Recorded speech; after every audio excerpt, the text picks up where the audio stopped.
It's going amazing. I mean, we just returned from the gym, so uh, ready to hop into spaces. So like this one, um, I guess I'm a special guest here, so this one is in priority. Yeah, absolutely. How's it going with the slow turtles? I know you're preparing for the mint right now, so do you feel ready? Exactly. Like we have our whitelist full already. I mean, now we uh only get people whitelisted by request, like after I kind of speak with them, you know, because we still want to give a chance to as many people as possible to get a turtle for a little discount. But well, the whitelist is full right now, so we are 100% ready to launch, which will happen Yeah, that's awesome. But it will happen actually in exactly 2 days from now, like 48 hours. ooh, let's go. That's awesome. By the way, I see you utilize the video.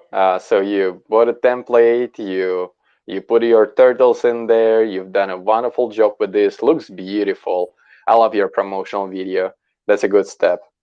Yeah, I was like, when Alex showed me this video, I was like, all right, we gotta post this like ASAP, So yeah, that was actually a great video. Like, it's not me who made it, but it was Alex.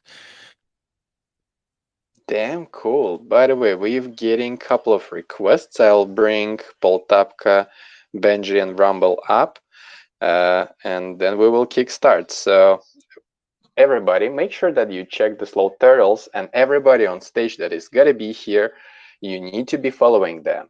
And there is gonna be a giveaway today. I'm gonna talk on that a little bit later. GM Benji, GM Aaron, GM Daniel. How's it going, guys? Going Good, well. good.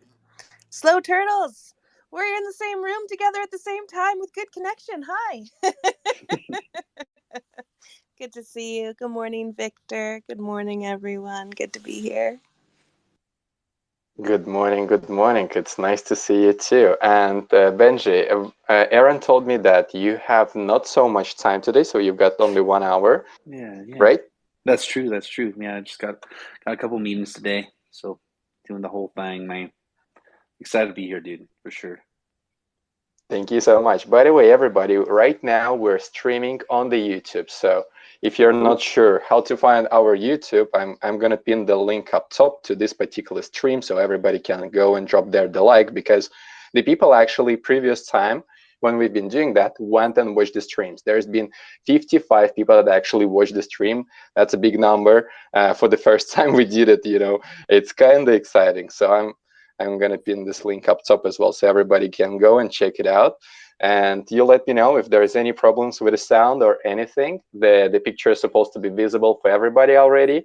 I'm gonna be showing your projects through our other profile that I created in particular for the streaming kit called NFT Promoter 420. So don't worry, that's not a scammer. That's me. That's third account of ours.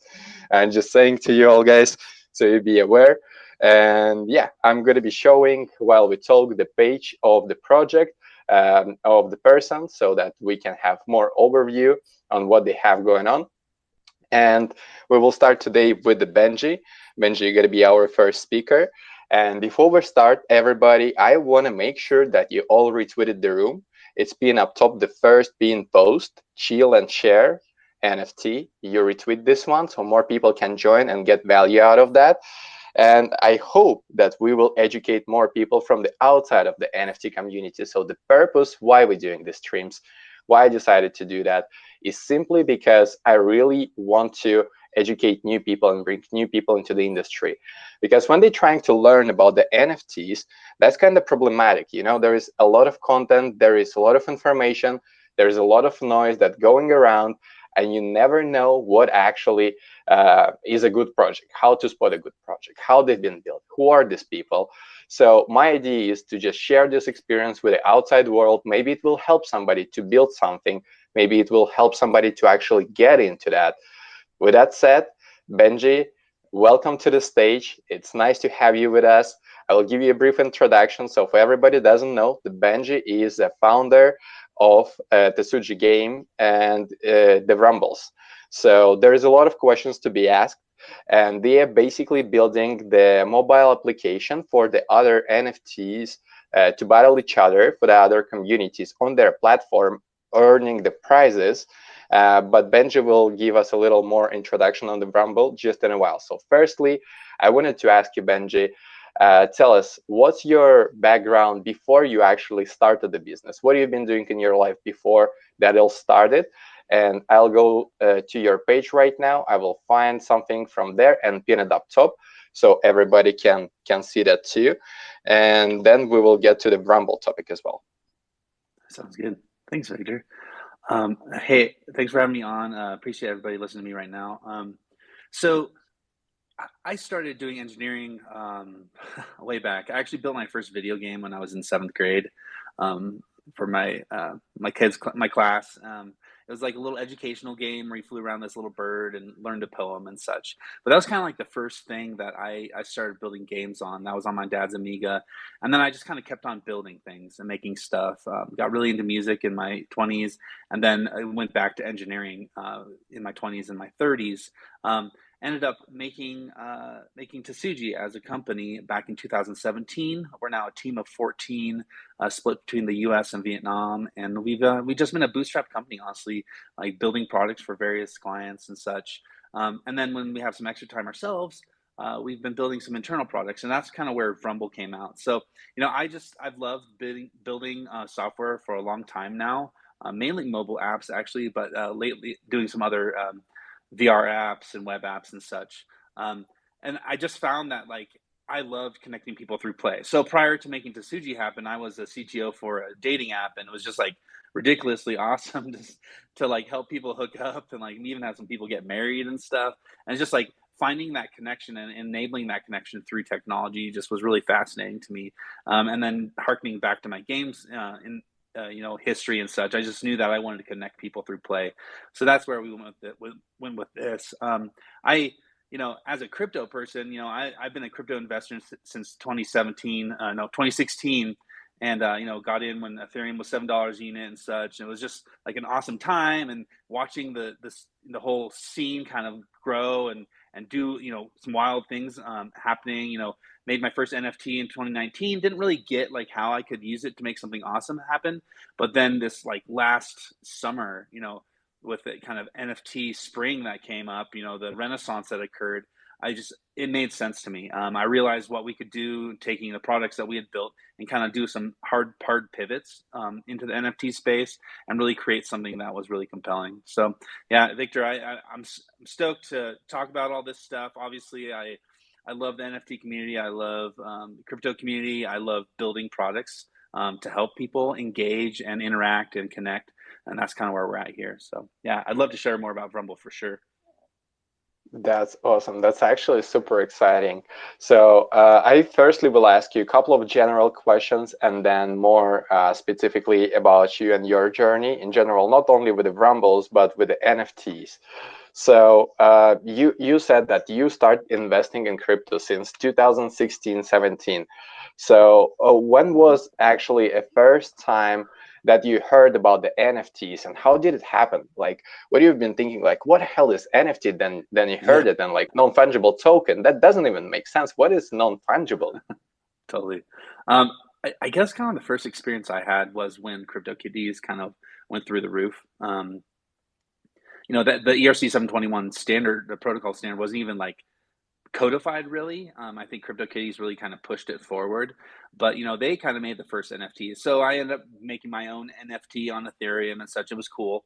But for me at that time, it was kind of tough because the tool chain, I mean, MetaMask came out and was functional for that time, and you could go get yourself a CryptoKitty and all that.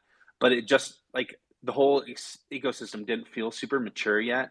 And as a product developer, I wanted to jump in super bad, but I just kind of knew it would be a little too early for us to, for our bootstrap company to make that kind of bet. So just kind of kept my eyes on it. And, as crypto went through its various summers and winters and falls and springs and such, it was interesting to follow, to the point where man, when it happened this last, a year and a half ago or whatever, when all that stuff started blowing up with punks and apes and just man, it got a little crazy. That's when I just kind of knew, like, all right, time to pay attention. Like the zeitgeist of humanity has kind of reached enough of an early adopter stage that, like, as a business person, as a person that's super passionate about connecting people, like this is the moment that we can start building for it. So that's kind of my feel. Nice. That's interesting. So the next thing I wanted to ask you, because you kind of knew about since the beginning. So what was the first NFT that you actually decided to buy yourself, and why did you decided to buy it? Yeah, I think the first it's kind of a crazy story. I think the first one I bought was a loot project NFT. So I followed this guy named Dom Hoff. He was the co-founder of Vine, which is like this kind of viral video app pre TikTok. And I've been following him because I just thought he's like a brilliant product person, and engineer. So I just, he always said like cool things on the internet and stuff on Twitter. So I'd followed him, and then he really started talking a bunch about NFTs. I was like, oh, that's interesting stuff. And like, finally someone I kind of trust to like listen to. And so he was talking about it. And then he ended up releasing an NFT, maps that did really well. And I was like, oh, that's kind of wild. And then he came out with this NFT called Loot. And it literally was just a bag of role playing gear, like a sword, a shield, a helm, a staff, maybe a tome of magic spells, and it was just a text based NFT. But all the text within the NFT was actually accessible from the chain. So all the content was built on chain when you minted the NFT, and I thought that was super fascinating because he made accessors on the actual contract on the NFT so that you could then build your own NFT based upon his NFT using his NFT kind of thing. And so I bought into that, and that NFT went through the roof. Honestly, I mean, those things went up to $200,000 at one point. So that was kind of a wild first NFT for me to buy. Honestly, I may have bought one before. I have to go check my wallet, but that was the one that really kind of blew my mind. I bought it. I was like, oh, that was fun, and then I went off camping out to the coast, and then I get this. I see on Twitter like 5 days later, like someone saying, "Oh my God, my loot project just made life changing money." And I was like, "All right, let me go check on OpenSea and see what people are offering me." And it was pretty wild time. So I think that was a fortuitous thing for me to kind of go first into because it kind of solidified my belief of that NFTs, the magic of them is the composability, the ability for them to interact with each other, to potentially augment each other, potentially build, fractalized, world building capabilities as NFTs connect with each other. So that's where I kind of really got it, and then I ended up taking the Rumble and really going with it with that composability mindset, and knowing that we could build a tool that could really help a bunch of NFT projects. Yeah. That's cool. And if you don't mind me asking, what was the price for the first NFT you ever bought? And you end up making a profit on it, right? As I understand from the Yeah. talk just now.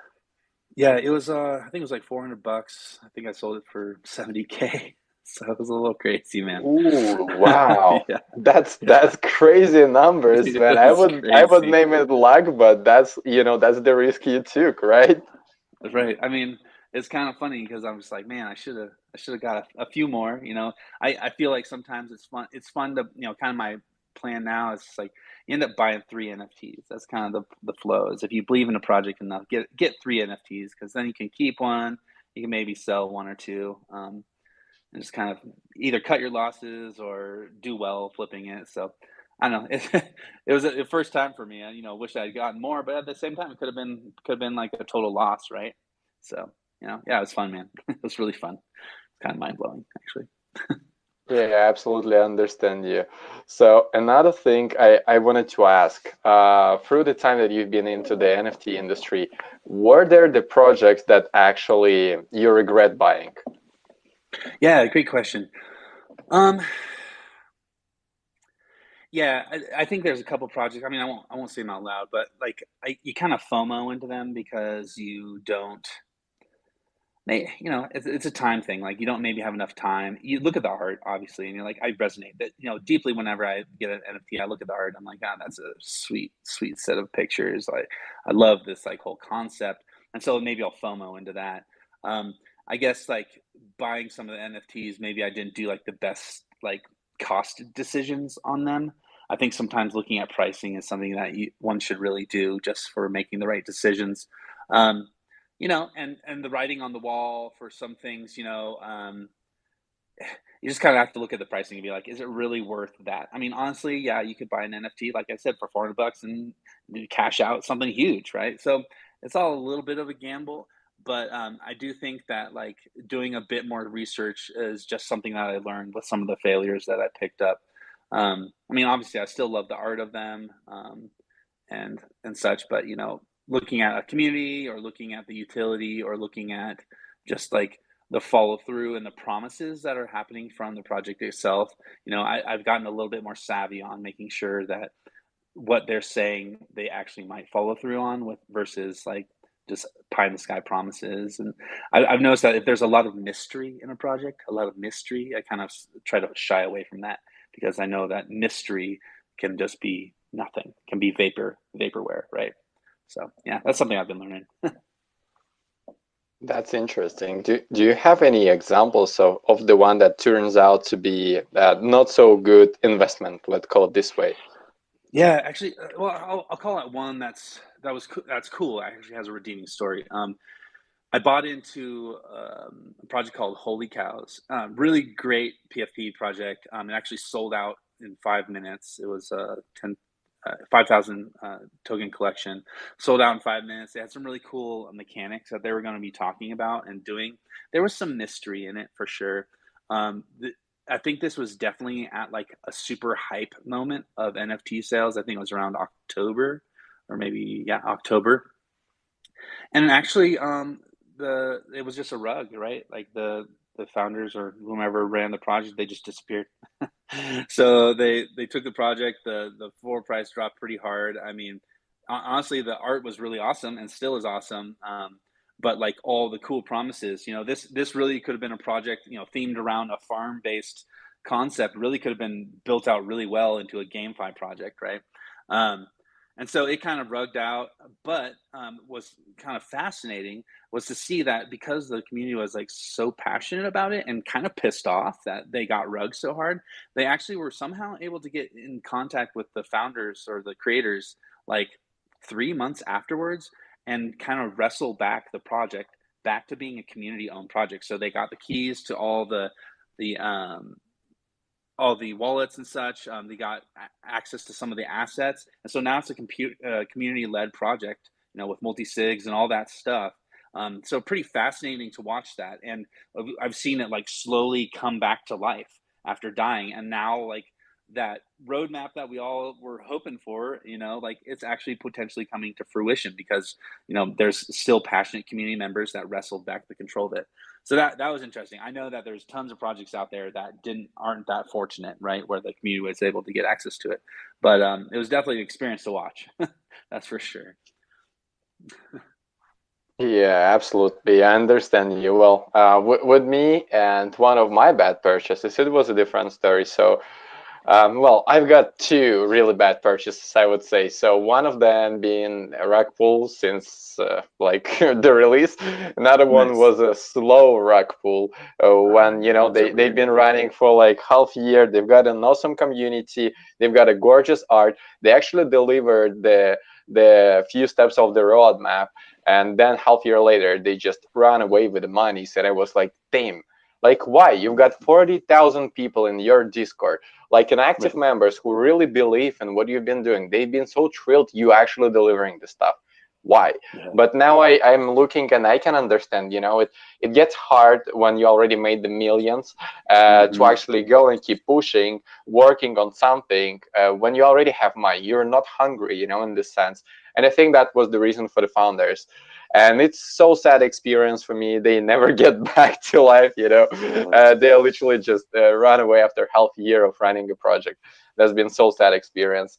But that's what's happened. And Soul Turtles, go ahead. I see you got a question.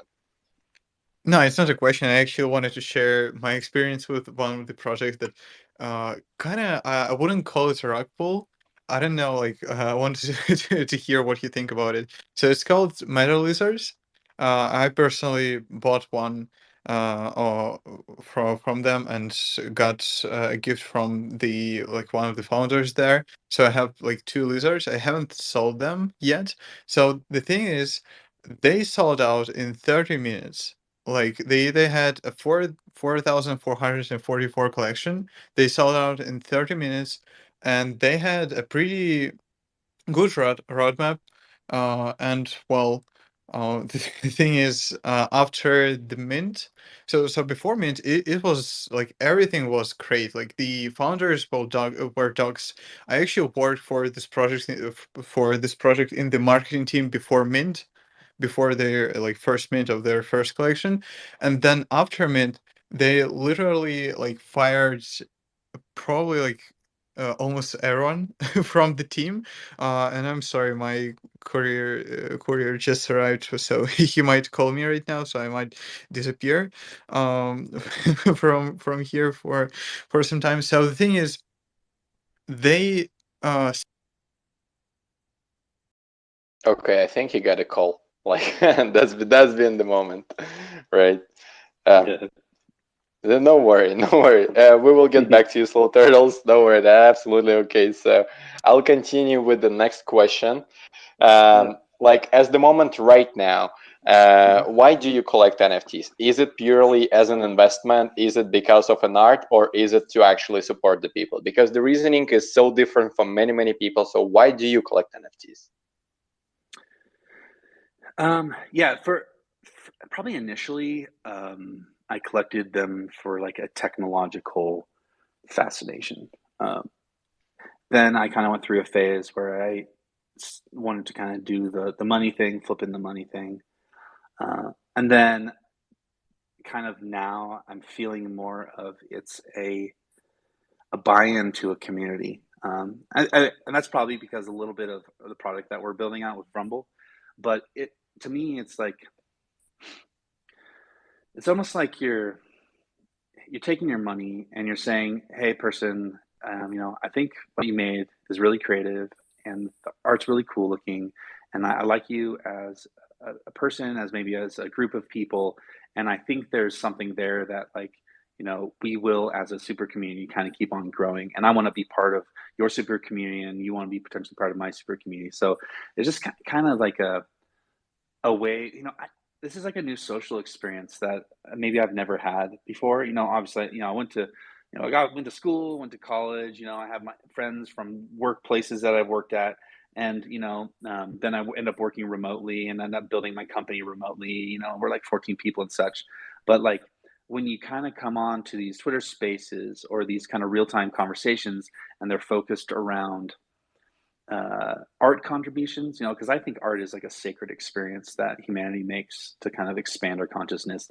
So when I meet somebody that is making art or making something like that, and they're trying to expand the human consciousness in some interesting, weird way, like I want to be a little bit of a friend with them. I want to at least know about them somewhat. So I think that's where I'm kind of buying NFTs, is kind of just to kind of see like a gateway into their community a little bit and see where maybe their ideas, maybe their ingenuity will go.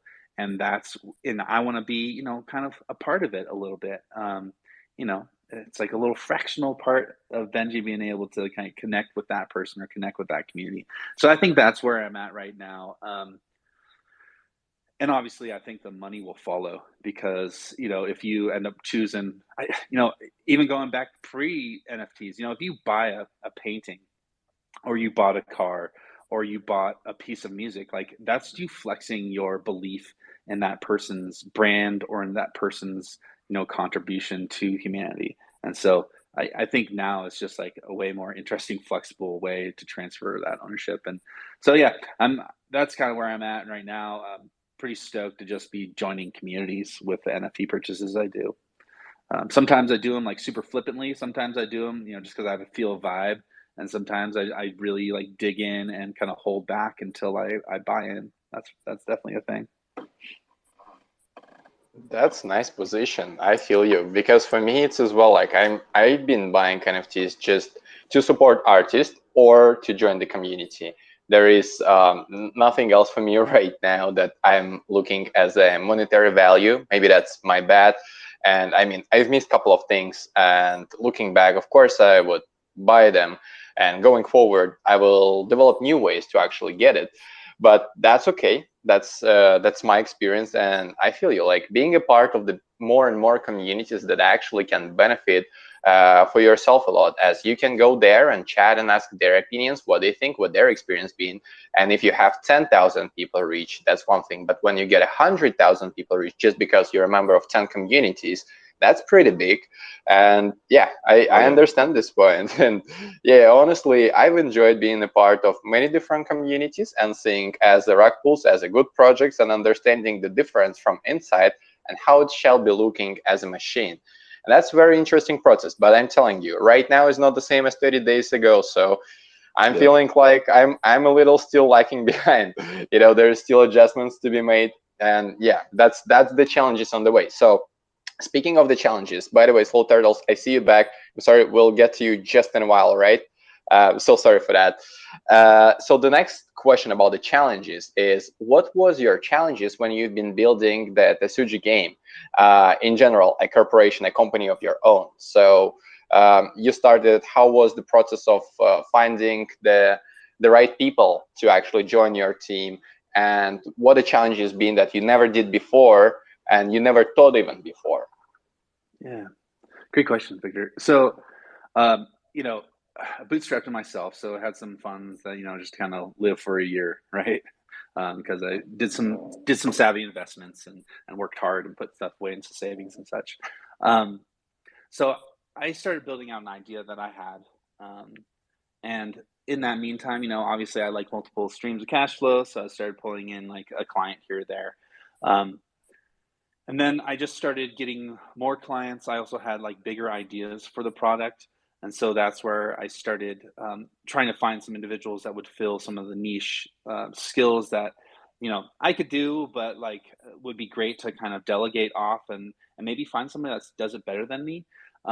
So I ended up, finding a friend, and then she connected me with some engineers, a engineer, and then ended up hiring him on. And that was through, he was a Vietnam based engineer, and we just kind of I tried out the remote thing, see if that would work out, and it did work out. So it just kind of kept on building from then there, and he had some friends that were super hyped about what we were making, and so just kind of kept on building up the team both in Vietnam, and then end up building up like the marketing side and the social side and kind of the testing side over here on the US. And so just kind of kept on building up from there. And along with that, I would pull on a new client or a contract or something like that, which would pay the bills, add some more money to savings, and just make it a sustainable business. And so as we built out the products internally that we wanted to launch as as Tasuji products, really understanding the market and trying to figure out a business model that would monetize so that we could, pay the bills, pay salaries, and flourish as a product company. It's a challenge, right? You're battling against these really huge companies. You have to really find a niche product that focuses on a niche space. And I feel like we came to market first on a few things, but we just didn't have like the big enough noise to really get out there. With some of the versions of our products that we came out with. And so, when it came around to NFTs, I realized that this is the niche audience that I'm super passionate about. So that's going to put some fuel, to the fire for Benji Brown. But also, it's a great new business model and way to monetize where you are kind of pulling in people as, they're customers, but they're also like, they have such a more concept of investment in their mindset. And so, to me, it was just like a really cool democratization model of how you could make business happen. And so got super passionate about it and focused hard on it. Prior to that, we had launched an ed tech platform that was subscription based that people, thought was fantastic, but it's really hard to like jump into the education space without like getting access to tons and tons of educational institutions. So, when the NFT thing kind of came around and we pivoted hard with our Vrumble app, we knew that we had a 4-year-old piece of technology that was like super awesome, super modern. And if we could just pivot it and shift it up and do some really fresh ideas for the NFT market, then it'll make sense for people and they'll just love it. So that's kind of the pathway. I built sustainably. So I build the team sustainably. I build the product sustainably. so that we don't burn out, we don't crash. You know, like for example, I think we were gonna do a mint of our project like a month ago, maybe a month and a half ago, and I just, you know, I checked the temperature of my team, and I was just like, man, I know that we're gonna mint this thing, we're gonna launch our project, and we're gonna have a ton of work after it. So, you know, if my team is feeling tired right now, like how are we gonna feel, you know, a month after our mint? So we actually kind of pulled back a little bit, took a chill, which I think was good because, you know, I mean, maybe it disappointed people that were anxiously awaiting for it, but you know, I think it's important to pay attention to the mental health of your team and just go at a sustainable pace. So that's kind of what I've learned from my, you know, many years of running this company now. Just you got to love the people that you work with first, and build the products and make excellent things that way. Yeah, I feel you. That's actually important, of course, because if the people are overloaded, it's much harder to handle more things on the way. And I can tell you, Totally. we're time to time experiencing that. You know, it's not easy to keep up with everything we're doing, but we're doing our best. I'm okay sleeping 4 hours, but I don't want to be pushing my team to sleep 4 hours a day. So I feel you. Right. Sometimes the rest is essential. And, you know, like looking back, it wasn't such a great idea to be launching at 420 just because there's been a bunch of other projects launching same day.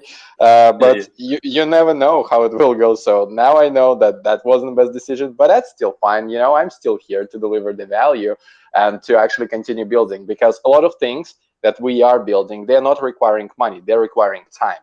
And I've got this time. I've got nothing better to do than that. So yeah, I mean, the mental Yeah. health of the team is important. I'm trying to tell them, don't forget to rest.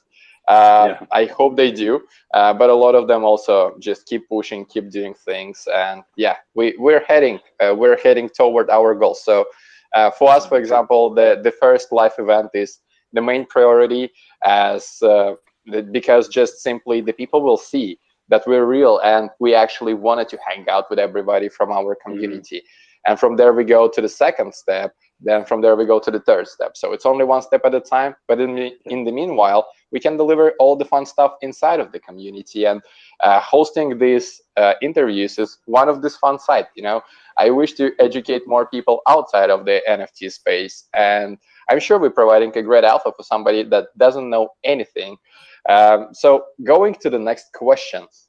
Uh, if I may ask, so if you cannot talk about that, that's okay. But just to ask, because I've been curious myself, if you could tell what's the expected revenue for your company, not the Ramble Up, but the company in the next year for the company and the next 2 years for the company. Yeah, for sure. Just to drop back a little bit on what you're last saying there, I think kind of viewing product rollout as episodic is like a healthy way to do things. So trying to do like small bits, but that have like a story within them, and dropping that on your community, I think is like a cool way to kind of keep people interested. Maybe even have like a longer story arc that goes over these many episodes of content drop or experience drop or technological drop or whatever that you do. But I think that that's a cool framework to do things. So that's where I've been trying to think, is just like how episodically can we think about what we give to our players, our customers, our folks out there in the community. Um, so yeah, so as for revenue, yeah, we're looking probably to be like 2.5 million in the next year and a half, hopefully maybe, um, and then probably 4 million, 5 million in 2 years, because of how we've architected some of the product pricing that we've done, and the targeted customer acquisition that we will be doing. Um, you know, will that be the total like value locked that is within our ecosystem? That no, that's, you know, those numbers are smaller than I think our total value locked will be. But you know, as for, you know, gross profits, that's what we're kind of hoping for. Are those numbers that I was looking at, and that's just because of some conservative pricing that we can see with our Anoint, our sponsorship, our in-game transactions, our mint sales, all those kind of things. Plus, like we have like 6 other options that we have to making money through the flow. But I would say those are kind of the top ones. Hopefully that answered your question, man. Yeah, absolutely. And thank you so much. That exciting. I'm super excited for what you've got for your business in upcoming years and for the Rumble. So the next question I wanted to ask is still related to the business, and then we shift to the Rumble more. So, how many customers are you currently sustaining? Because I know you're working since 2017, if I'm not mistaken, right? And so, how many customers you are on the monthly and the yearly basis still sustaining through all this time?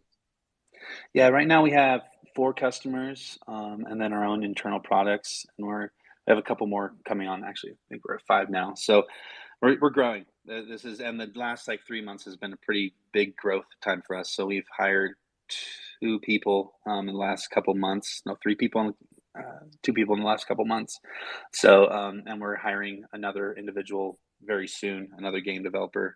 So yeah, things are going well for us. I think this is definitely like a growth season for us. I think we've hit product market fit with what we're doing with Rumble, so that's really exciting. As well as I think the ecosystem of people wanting to build games and build apps is kind of not necessarily coming out of a sleepy time. I would say actually COVID was kind of busy. Um, I would say just like there seems to be a new sense of energy from people out there, or maybe our names just getting out there, where people are coming to us for development services. So I grow the team organically to kind of balance what we do with Rumble and what we do with our regular income streams, so that we can be a sustainable company, so that we can deliver on our promises and not crash and burn in like 1 month because we ran out of money or something. So yeah, that's how we roll, man.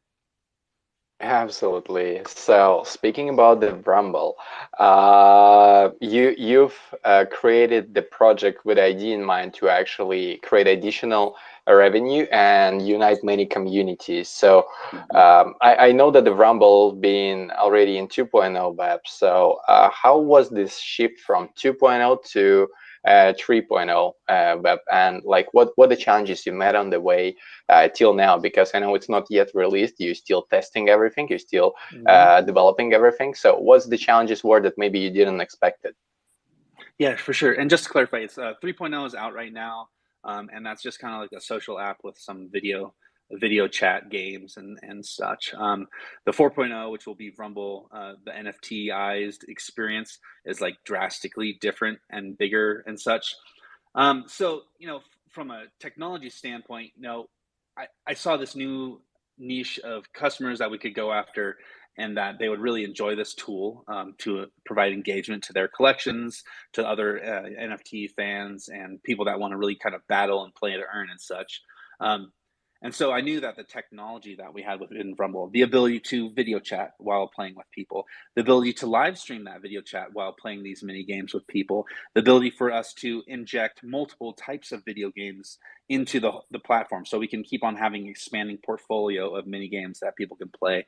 The leaderboards that were in it, the private chat that's in it, the methodologies to buy in-app currency, the ways to post up videos because you can get that TikTok experience, the way of gifting in-app currencies, the way of messaging people on those videos, profile management, the whole ops tool that allows you to kind of ban and kind of moderate content so that's not like a toxic environment, and the many other things, notifications, push, all that stuff, that whole ecosystem that we had built out, plus like crowd games. We have this kind of quiz show game, so like you can do a quiz show with hundreds and hundreds of people, like all this stuff built out. I just knew that like we could take that content, that technology, and pivot it and provide like a very focused battle experience for everyone that owns these NFTs. We would make something successful.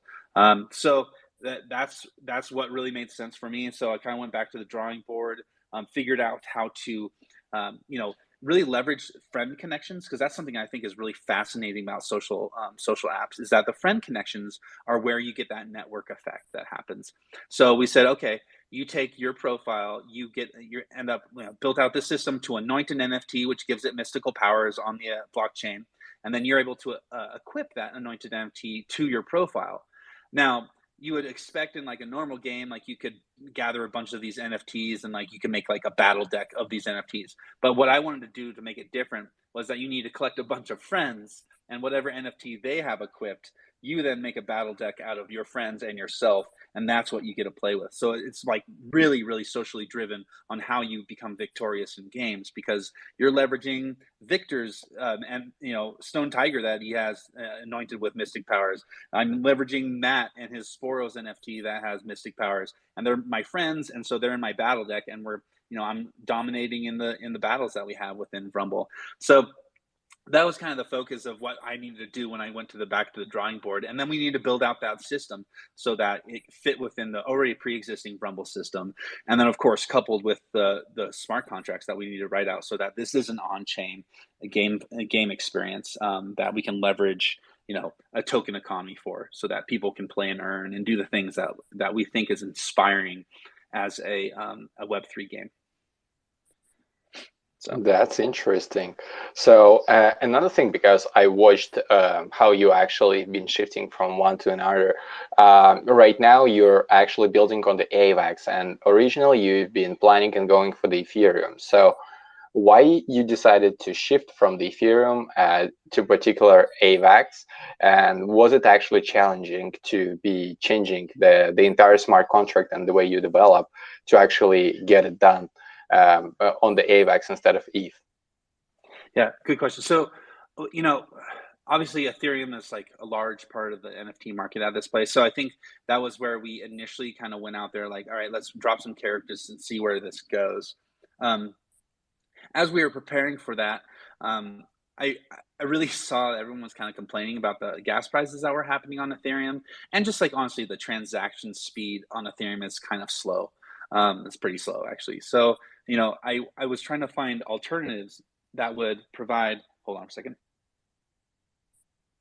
That would provide a faster game experience. So I want to be able to press the attack button or the defend button or the deal button or the upgrade button and have something happen like within a couple seconds, and have that happen on chain. So I was looking at different blockchains that would kind of enable this, and obviously we had written some smart contracts on Ethereum already with Solidity to kind of do some of our staking and game experience and battles and all that stuff. And so I didn't want to throw away all that work. I did kind of review Solana. Obviously, it's like a whole different language and such, and so like the learning curve on that. And then I looked at like Aurora with Near and such, but it just wasn't super mature yet. And then I came upon Avalanche, and it really piqued my interest because it's an Ethereum virtual machine based chain, so I can make my Solidity based contracts, deploy them up. It has really fast transaction finality, so like within 2 seconds, 1 second, a transaction will be processed, and the gas fees are like really, really, really low. Plus, it has this thing called subnets, so it has a great way for us to kind of expand out, kind of almost at an infinite level for handling multiple transactions. So we can, in a sense, have a Rumble subnet that processes within our own blockchain a bunch of actions, and we don't have to change anything. We just deploy a subnet and such. So I knew that was a really great technology, and I knew that I could deploy all of our game content on that and kind of do this whole multi-chain, any chain anointing flow that I had designed, and know that Avalanche would be a successful chain to do that on. And the last point to it was I really noticed that the Avalanche community was really active. For example, I picked up this one game in December. It's called Krabata, and they're processing like $54 million a month or something like that in their GameFi transactions that they're doing. I mean, people are earning, $21,000 a month playing this game because they've invested, $10,000 worth of NFTs, and they're making $21,000 a month. It's just like crazy stuff that I knew was like, here's this random chain that has some, really awesome capabilities, and people are doing awesome stuff on it. So that's really what kind of convinced me of that.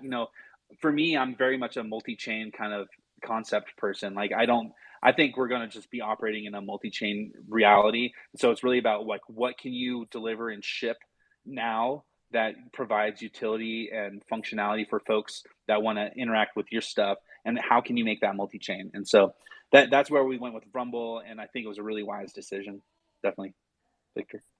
Yeah, absolutely. And I like that. So I've been going through the Rumble page, and I'm now showcasing on the stream it. Let me a second. I'm just going to pin this post up top here so we can reference to what we talk about. So yeah, I wanted to just tell everybody and show that so you guys get a little more visibility. Why is that actually important? What they are building. So if you look at a comparison of the Rumble, then House Party, X Infinity, Clash Royale, and TikTok, you can see that speaking of the features, Rumble got a live stream, crypto prices, NFT integration, multi-chain, UGC videos, game show, AR face mask, staking and earning, which is a play-to-earn model, play-to-earn idle card game, tournaments, video chats, AR game world, and mini games. And out of all that we have here, nobody of either of those games or the platforms achieved anyhow near as much as they are building. So the X Infinity, that's been like kind of the first one for everybody to know that actually build a successful play to earn model. They don't have a live streaming, they don't have a multi-chain, they don't have the UGC videos, they don't have a game show, they don't have a AR face masks, they don't have a video chat and AR game world. So how did you actually end up pulling it all together in one? And how many people are actually working only on this particular product right now? Because I know you've got another things that you're taking care of within your company. So how many people are working right now on the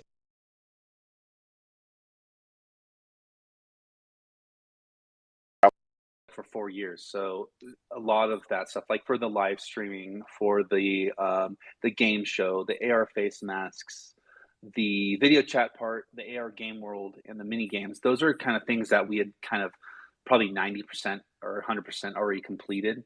So we had like a big jump ahead to be able to do some of these features. And so slotting in the NFT integration, the blockchain stuff, and the PD stuff is kind of the next iteration that really kind of completes the picture, right?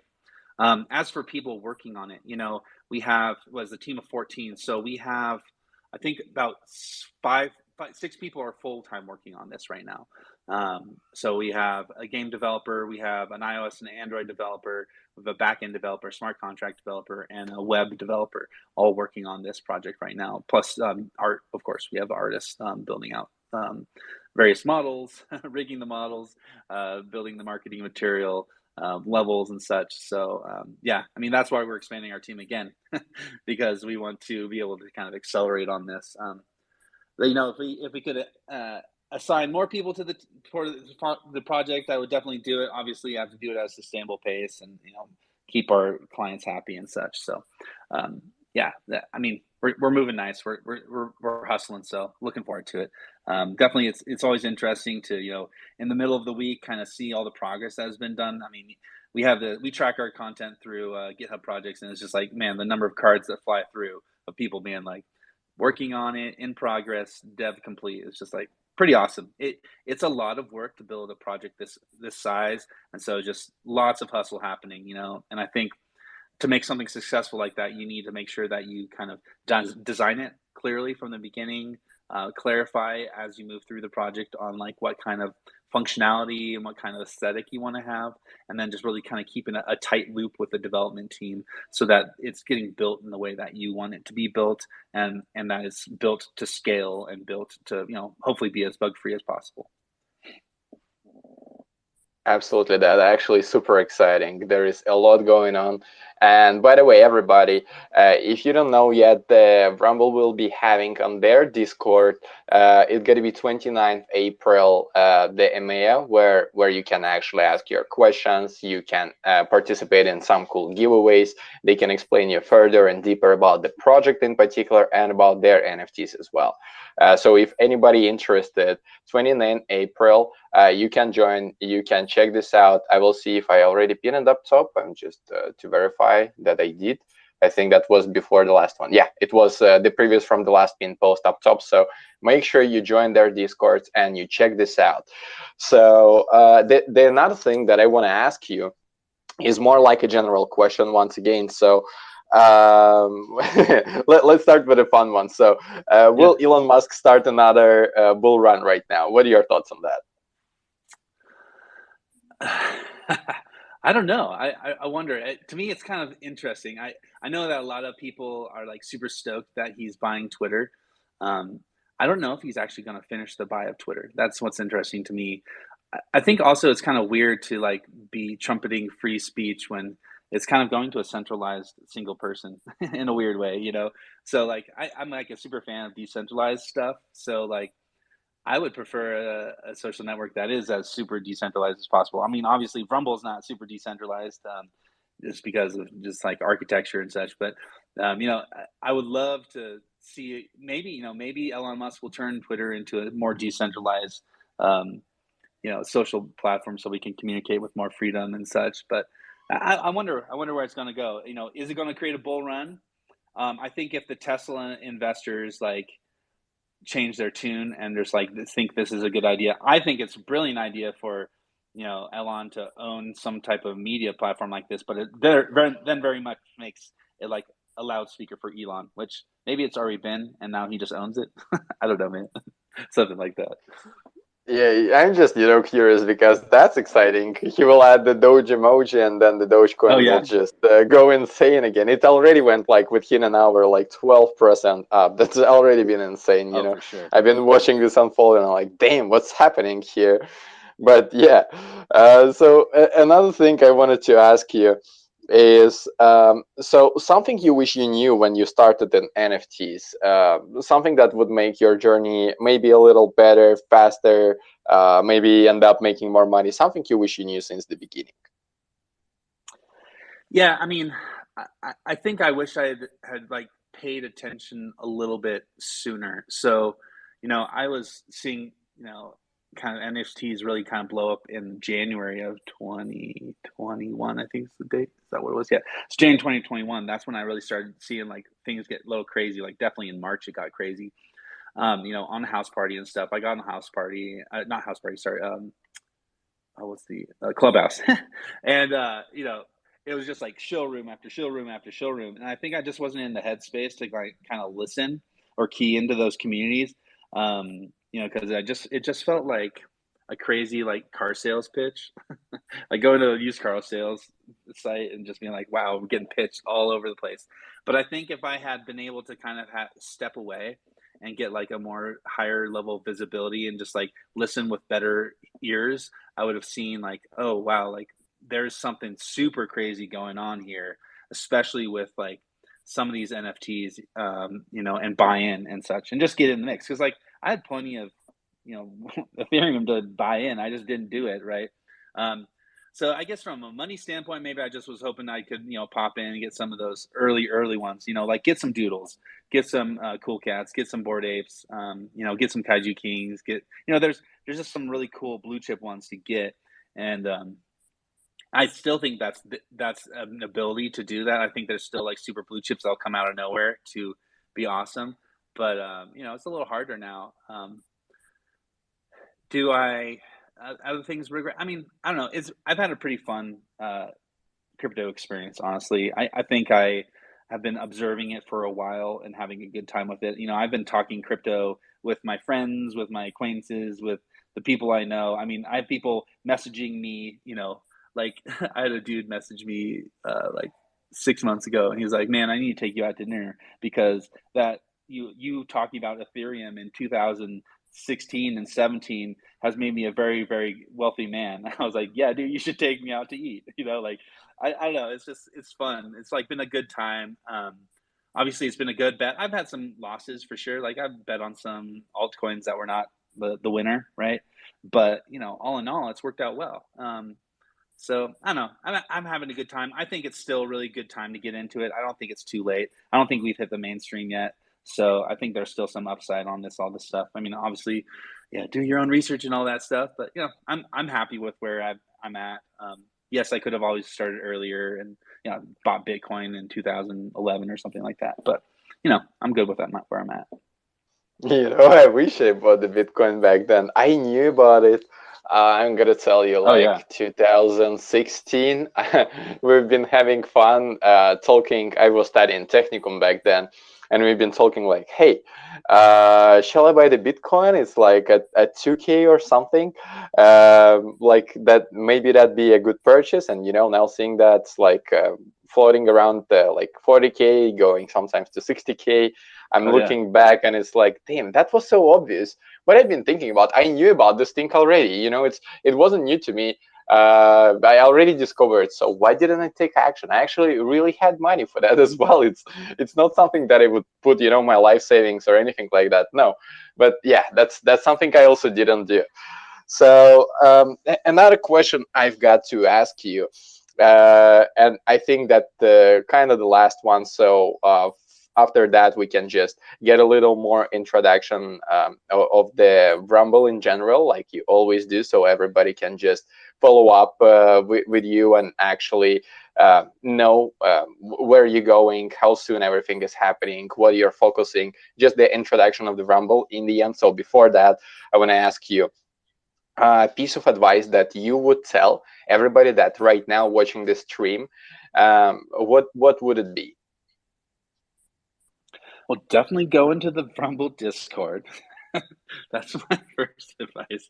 No, the advice that I mean, that's a good one too. But advice I would give right now is, before you hop into a project, I mean, sometimes these things blow up hella fast.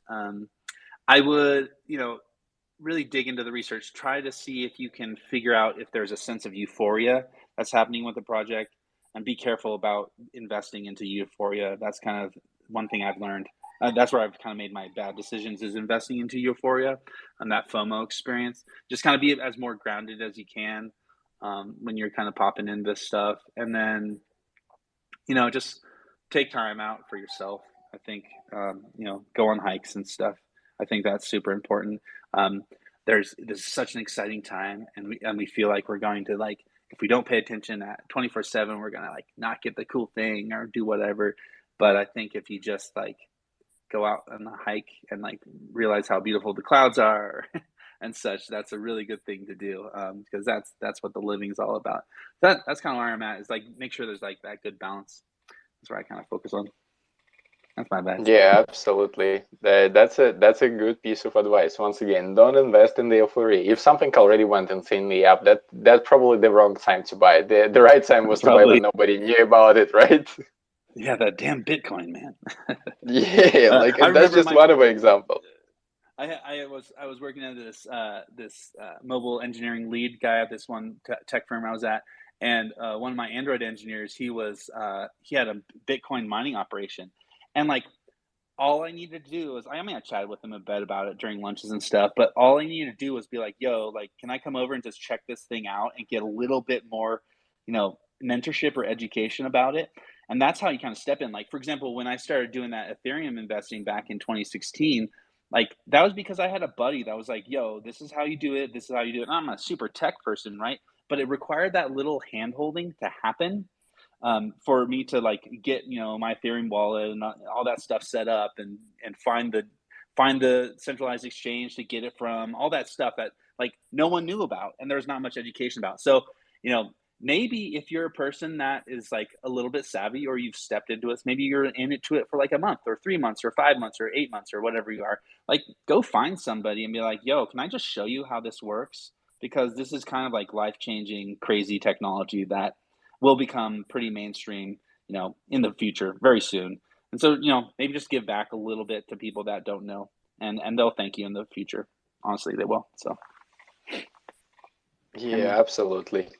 It's like I've done the mistakes of actually missing out on the things, and that's okay. mm-hmm. You never gotta like make it all 100% right, but it's been a pretty huge mistake. So one of mine was, I actually knew about the Bored APH Club when they've been at $200, Whoa, and the thing is that nice. I was literally sitting on my PC back in Portugal and actually thinking to buy one.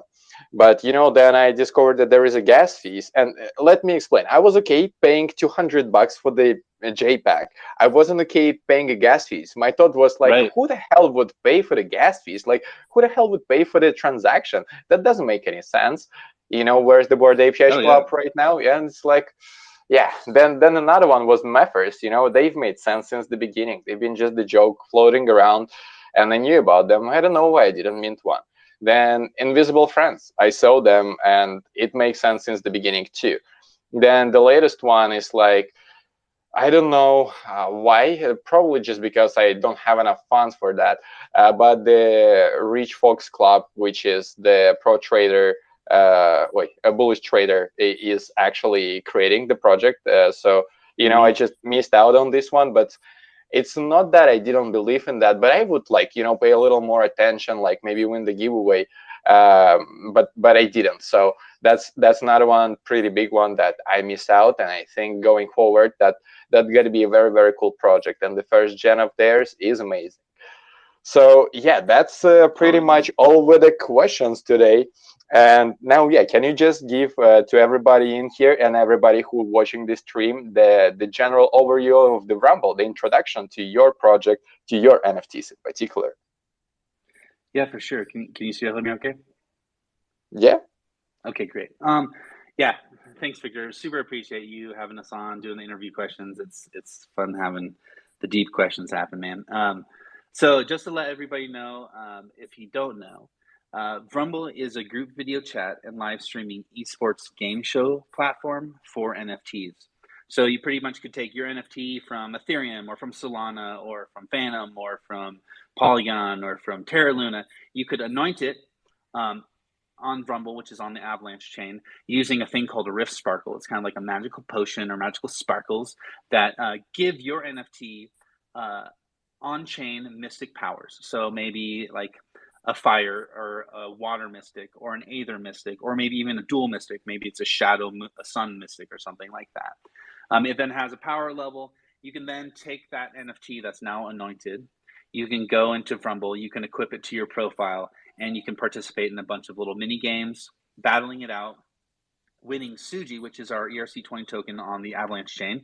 You can then take that Suji token and use it to upgrade your NFT, your anointed NFT's powers over time, which is really cool because now that NFT kind of becomes like more powerful and more valuable in a sense, right? Or you can then also start climbing the leaderboards. And if you're at the top of the leaderboards, weekly or monthly, you actually get airdropped some Suji as rewards. You can also participate in live stream tournaments if you're the best of the best, and participate in bracketized tournaments.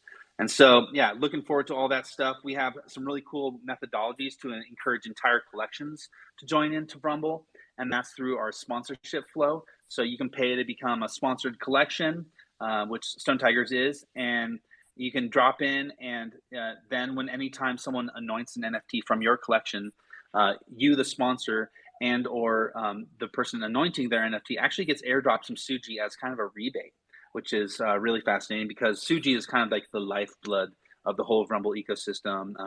There's some really cool ways to spend it and such.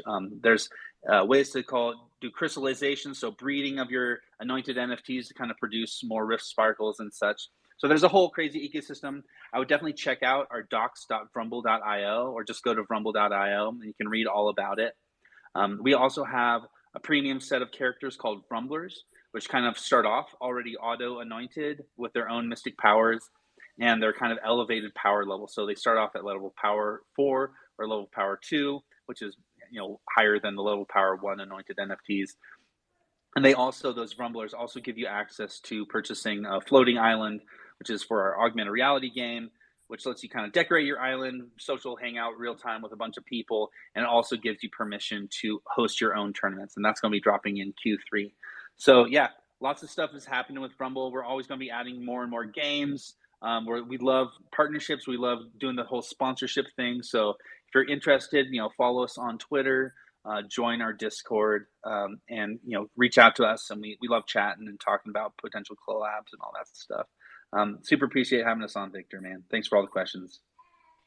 Thank you so much for this overview, and thank you for answering these questions, because I'm a curious person and I want to interview once again, let's say a year later, and see how it all changed, what the journey was. And Aaron, go ahead, please.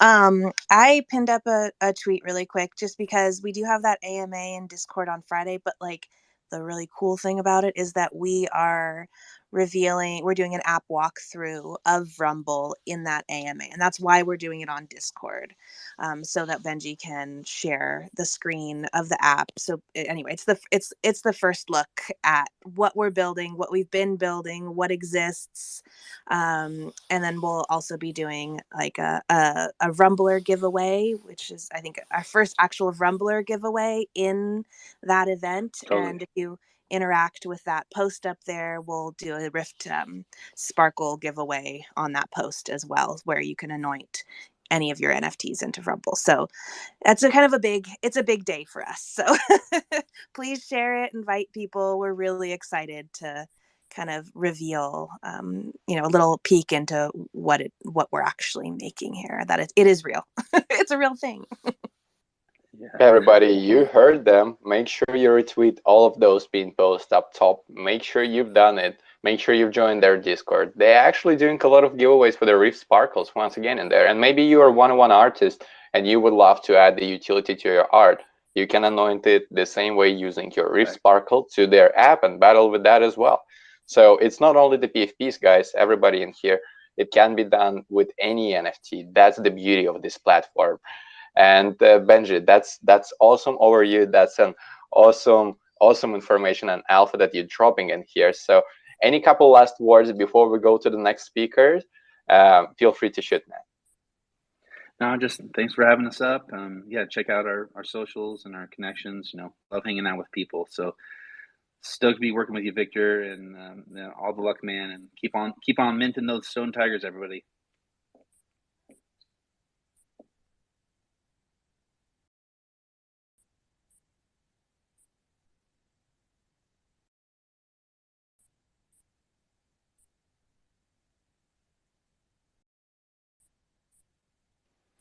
And also, while we're waiting for him to get set up, also retweet the room. There's the first tweet that's pinned up there is for this room.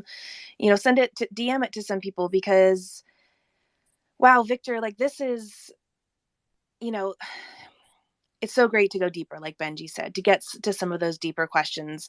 I mean, I'm so excited to post the live stream of this in our Discord and like have that really like comprehensive deeper dive, interview of Benji and like what we're doing. So it's amazing. And so, got some amazing projects coming up next. And, so be sure to share the room, tag some folks, and have them watch the live stream too, and follow them on YouTube. Thank you so much, Aaron. And yeah, once again, I'm so sorry I was talking to myself at all time. I'm unmuted. That was a little pause in here. So yeah, I just wanted to thank you a lot, Benji and Aaron, for joining us, for sharing all this alpha. That's fascinating knowledge that you're dropping. That's just amazing what you're creating. I'm glad I've discovered you. And minting out our collection takes time, but that's fine with us. We're okay. It didn't happen overnight, because now we're building the diamond hands that are actually not going to sell it. Why? Because they know they receive the value of being inside. There is additional alpha being in the private community. By the way, if you're in our Discord and you have a tiger and you don't have a role of the stone tiger, you let please know to us, to the Aninkas, Hey You Ugly in the Discord. She'll give you the role, so you'll get access to the private community as well. There's a little more resources for everybody as well, and there's additional announcement channel and etc. So make sure that if you don't have one, just hit us up so we can actually give it to you. Because we didn't set up the verification yet. I just simply didn't have time. But I may speak with my friend developer and ask him to do it for us. Let's see how it will go. But yeah, so much appreciated, you guys. Everybody, make sure you join their Discord. There is a lot of giveaways happening in there. They're building wonderful things. And even if you want one artist, you actually would love to discover it while you can, because look, they not even launched their own NFT. They not yet launched their project, like fully for everybody available. But what's there is coming, that's insane. And you gotta see it all on the Friday. You can join the Discord and really see this walkthrough through all these different games that they've got through their app. That's fascinating, guys. I'm just in love with what you're doing. I've met you early. I'm so happy I did. I wish I could provide even more value than I'm right now doing is just, if anything needed, you always hit me up. I'm here to just support, to spread the love for you. And thank you so much for sharing that with everybody that's watching this stream. Thank you, Victor. With that said, everybody, make sure you retweeted the room. And if you already retweeted the first pinned post at the top, there's another way you can do it. It's at the bottom right corner. There is a blue check mark. You click on it and then you tweet it out.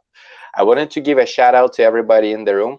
I see there is a couple of requests to come up on stage. I don't want to push you guys, but the thing is that we're interviewing people that been invited speakers, and first we will go through them and then see if we got a time left. I wanted to give a shout out to the Bunny, Aninhas, Jenny, Yelena. I'm not sure, maybe Japanese, maybe Chinese symbols. Ross, Hatiko. There's a lot of tigers in the room. You know, everybody in here. Thank you for sticking. Thank you for joining. And make sure you really follow us on the YouTube, because that would help a lot. We need 100 followers and we need a 30-day existence of our channel so we get a custom link. That's very important for us.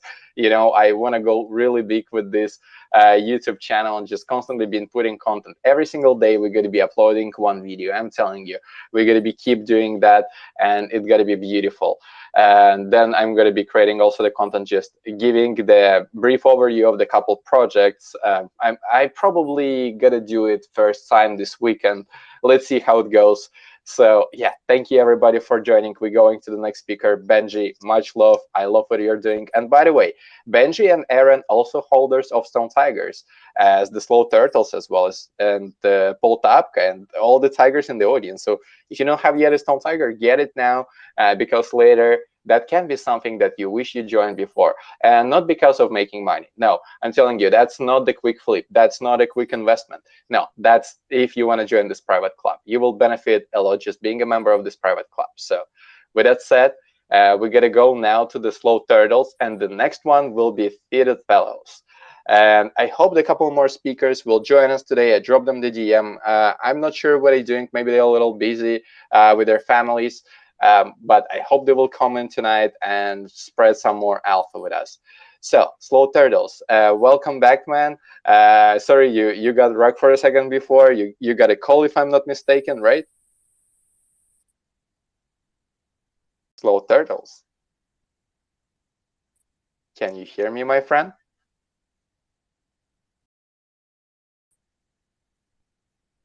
All right, let's give him a minute. Fitted Fellows, how's it going, man? It's nice to see you join us today. Yo, what up? How you doing?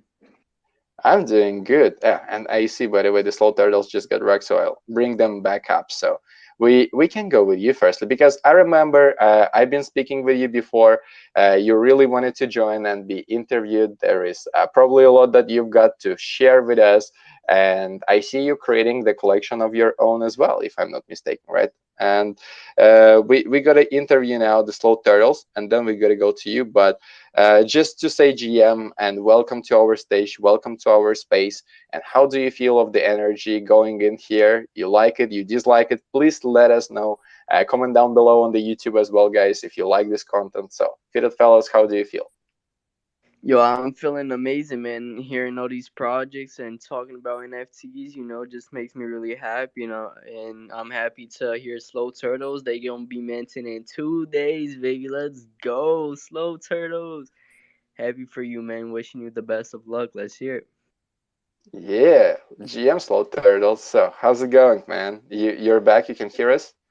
Yeah, good morning, guys. It seems like my internet got, disconnected right when you called me. So, yeah, I'm here. I'm back, and thank you for the fellows for this, kind words.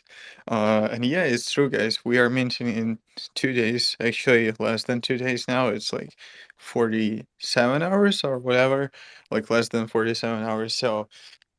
Well, we got our wise list full, and first of all, I just wanted to end my story here with that I was telling before about the project that was kind of semi-rug, I would say. So, as I said, like they are called Metal Lizards, and they were minting on like 9th January, I think. I actually hold two of them until even until now. But the thing is, before Mint, everything was going like perfectly. They were doing everything perfect. They were always with their community like every single day, and they like because of that they minted out in, I don't know, like 30 minutes or something, 37 minutes. Yeah. And the thing is, I worked for them in the marketing team before Mint, but after Mint, they literally like, I don't know, they just lost the connection with the community like completely. They fired like pretty much half of their team, and then you know what happens when it happens, right? But then they kind of they still continue developing this project, which is kind of weird to me because if they make such decisions, they like you would probably expect it to be a rug, right? And so after that, they wanted to mint the second collection in the end of March. No, in the end of February. Uh, and it was like a 10K collection, which is, when you see a 10K collection from the guys who have minted out their first collection, then lost the connection with their community, it's kind of suspicious, right? They just want to sell as many NFTs as they can. But the thing is, like the community was pretty much fed up with it, and only 500 NFTs were sold, and not even sold because some people, like people who had two or more lizards, like the initial from their initial collection, they could just breed like this metagecko, they call it like that. I didn't. And well, luckily it happened. Like I didn't breed their NFT, and basically right now what they have is like a new team uh, kind of connected with them, and they basically gave them all the rights, like access to all wallets and accounts. And now they are the ones responsible for the project, but I don't know what will happen with it. Like I'm still holding my two lizards. I don't know if it was a rug or not. It was like the weirdest rug I have ever seen, probably, Uh, but well, I'm still holding them because, well, it's just it doesn't make sense for me to sell them, right? Because I didn't buy them for like a very high price. They were actually selling for the same price as we are selling turtles in the pre-sale. So it doesn't really matter to me that much in terms of money. And I just like having more NFTs in my wallet, Um, so yeah, that's a funny or sad story, whatever you interpret it as. But well, did you have such experiences, Victor? Well, I didn't had as this one. I had another one like the obvious rug pull right after the release, and then the slow rug pull like a half year later, which was also I don't know, it's stupid, doesn't make sense. I don't know, like 40K plus people in, and imagine like cragging that. You've got everything. You know you can end up making billions if you just keep going. But I don't know. I had this experience, and now I'm retweeting a couple of your posts from our NFT promoter 420. So if you see this guy retweeting your works, no, it's just our third account from which I'm showing the stream because I'm from two accounts already in here. But yeah, that's about it. So are you ready to be interviewed? Are you ready to get into that, my friend? Of course. Yeah, I'm ready. 100%. All right. So then we will start with the general questions first. And firstly, we want to hear about your background because you told us before that you joined at first actually as a developer. So can you speak prior to that? Like, how did you start to actually becoming a developer in general? Like, what's your background? Like, maybe you studied something in school, in university, or anything in this regard. Yeah, exactly. So basically, I was studying like programming since school. I was participating in a lot of like competitions of programming. Then I continued studying. Uh, pro- in university, and at that point, I started looking for some jobs. I have like an Upwork account. I don't know if you know this like freelance platform. It's called Upwork, and I think it's pretty. Um, I don't know. It's pretty. How is it called? Oh my God, pretty. I don't know. Not famous, but um, well, you know what I'm saying, right? In the whole like worldwide, and basically like one of the jobs there that I noticed was like the smart contract, and I was like, well, what is even that? And I just started researching what was that, and I ended up just getting this job. um, and well, that's how I started my journey with the blockchain. And then, as I said, like I started investing into crypto, and later into NFTs too. And well, I also wanted to kind of talk about the experience with other NFT projects. And as I said, like this Metal Lizard project, which I work for in the marketing team that I was just talking about. So basically, uh, my marketing skills are probably can be considered high, even though I didn't study marketing at all, like never. But still, in the NFT space, I feel like it's pretty easy for me because, well, the Metal Lizards collection sold out in 30 minutes, 37 minutes. I'm sorry. But well, I worked for a couple more projects. I don't remember their names. I can I can search them up if you want to. The one was on Solana. The other one was probably on Ethereum. Yeah, so that's basically my experience in the NFC space. Then I kind of um just started this project because after working for multiple NFT projects, I decided that, well, I have all the skills to start my own project because, first of all, I had experience with Web3 development, so I could create a smart contract by myself. I had experience with marketing in the NFT space, so I could properly promote the project. And well, the only thing that I didn't have is well, I couldn't draw or I couldn't create an NFT itself. So that's why I decided to kind of onboard my brother on this project, and he's the artist behind these tutorials, basically. So that's that's how it happened. That's probably like my journey in the NFT space. If we talk about it in 3 minutes. That's awesome. That's actually very interesting. So, how long you have been in the NFTs? Well, actually, in the NFTs, I think I've been for almost, I don't know, almost a year.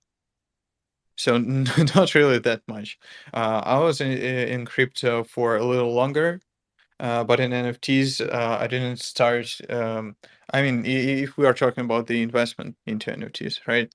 Uh, because I was just developing these smart contracts, even though I couldn't properly uh, kind of um, realized for me that I want to invest into NFTs too. You know, it was kind of like a job for me. Basically, it's like you're building a service, like you're programming some website for some company, and you don't realize that you need to invest into this company because it's great, right? So that's the same thing that happened to me. Like, uh if only I realized that it could actually be profitable to invest into NFTs themselves, then I would definitely do that earlier. But well, it happens to all of us, I guess. Like, we all regret that we didn't join earlier. Yeah, absolutely understand you. So it's been a little over a year for me since I've actually got into that, and I've done mistakes. So I would say like since August I've been present in the community that I've been able to learn much more because before what I've been doing was such a mess. And I wanted to ask you the next question. So what was the first NFT that you actually bought for yourself? Like, was it a good or bad purchase, and what was that exactly? Um, Honestly, I don't really remember. I remember the first NFT that I was gifted. Like that was like an event for me. So the first NFT that I was gifted was actually this Metal Lizards NFT. Because well, I worked for them in the marketing team, and that's why the founder just decided to give me this NFT as a gift. So I accepted it. All right, so because well, who wouldn't? Right, but before that, I was actually investing into some artists, like not into projects. So that was probably like the first project that I invested into. Like before that, I was just buying NFTs for art. Well, that's kind of um I don't know.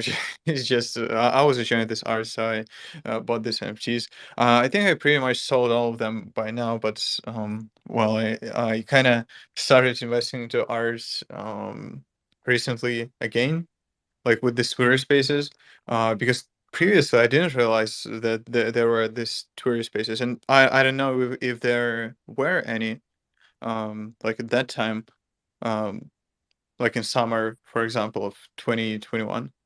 Was there like shilling spaces or not? Well, there were on the Clubhouse back then, you know. So the Clubhouse was a thing before the Twitter Spaces. So the Twitter has the space integration not that long time ago, and the shift happened because the Twitter was like, hey, we can do much better than the Clubhouse because Clubhouse been like simply just for the spaces. There's still people, you know, hanging there. That's where they started originally talking about like the Bored Ape and etc. All these projects that been before, and then it all shifted to the Twitter. So that's been quite a journey, and yeah, that's how it happened. So you firstly like got your NFT instead of investing in NFT, right? If you speak about like the project, not one-on-one art, because No, art the is art, projects. you know. Yeah, the project actually that was the first project that I invested into, and that was the first NFT that I was gifted. So, like as I said, I have two of them from for this project. So one of them I bought, and one of them was gifted to me. Okay, that's interesting. That's interesting story, and they end up being not such a good thing to be part of. I got it. So I'm glad you shifted now to actually creating something of your own, and I see how you're actually helping and dedicating yourself to the community. You've got a small supply, which is also exciting, and let's see how it goes. But well, going further for the next questions, I've got actually a couple especially for you. So.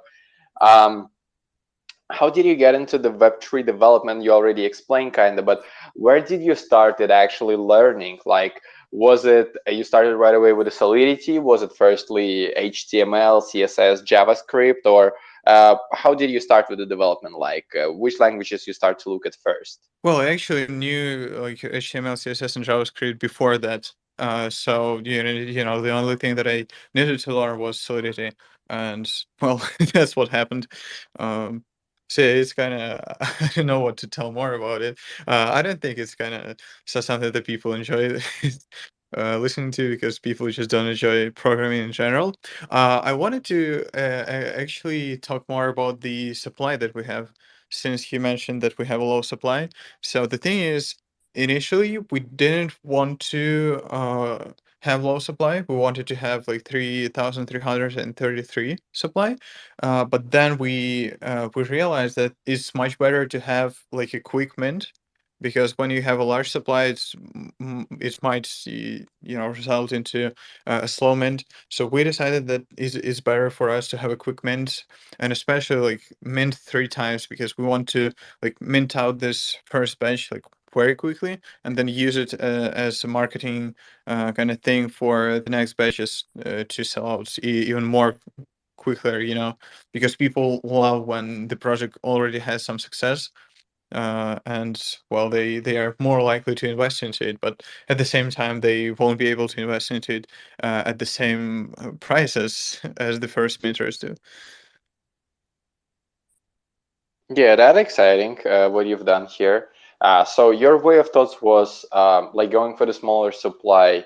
How did it happen? Like you decided to actually shift completely from the bigger supply to the small supply. So was it discussion with your brother? How did it went at first? Whose idea it was? Yeah, of course. We discussed that with my brother. We also discussed that within the community as well. So we kind of have had like a discussion in the Discord chat. So that's how it happened, and everyone agreed that it would be better to have this 3 minutes. So that's why we did that.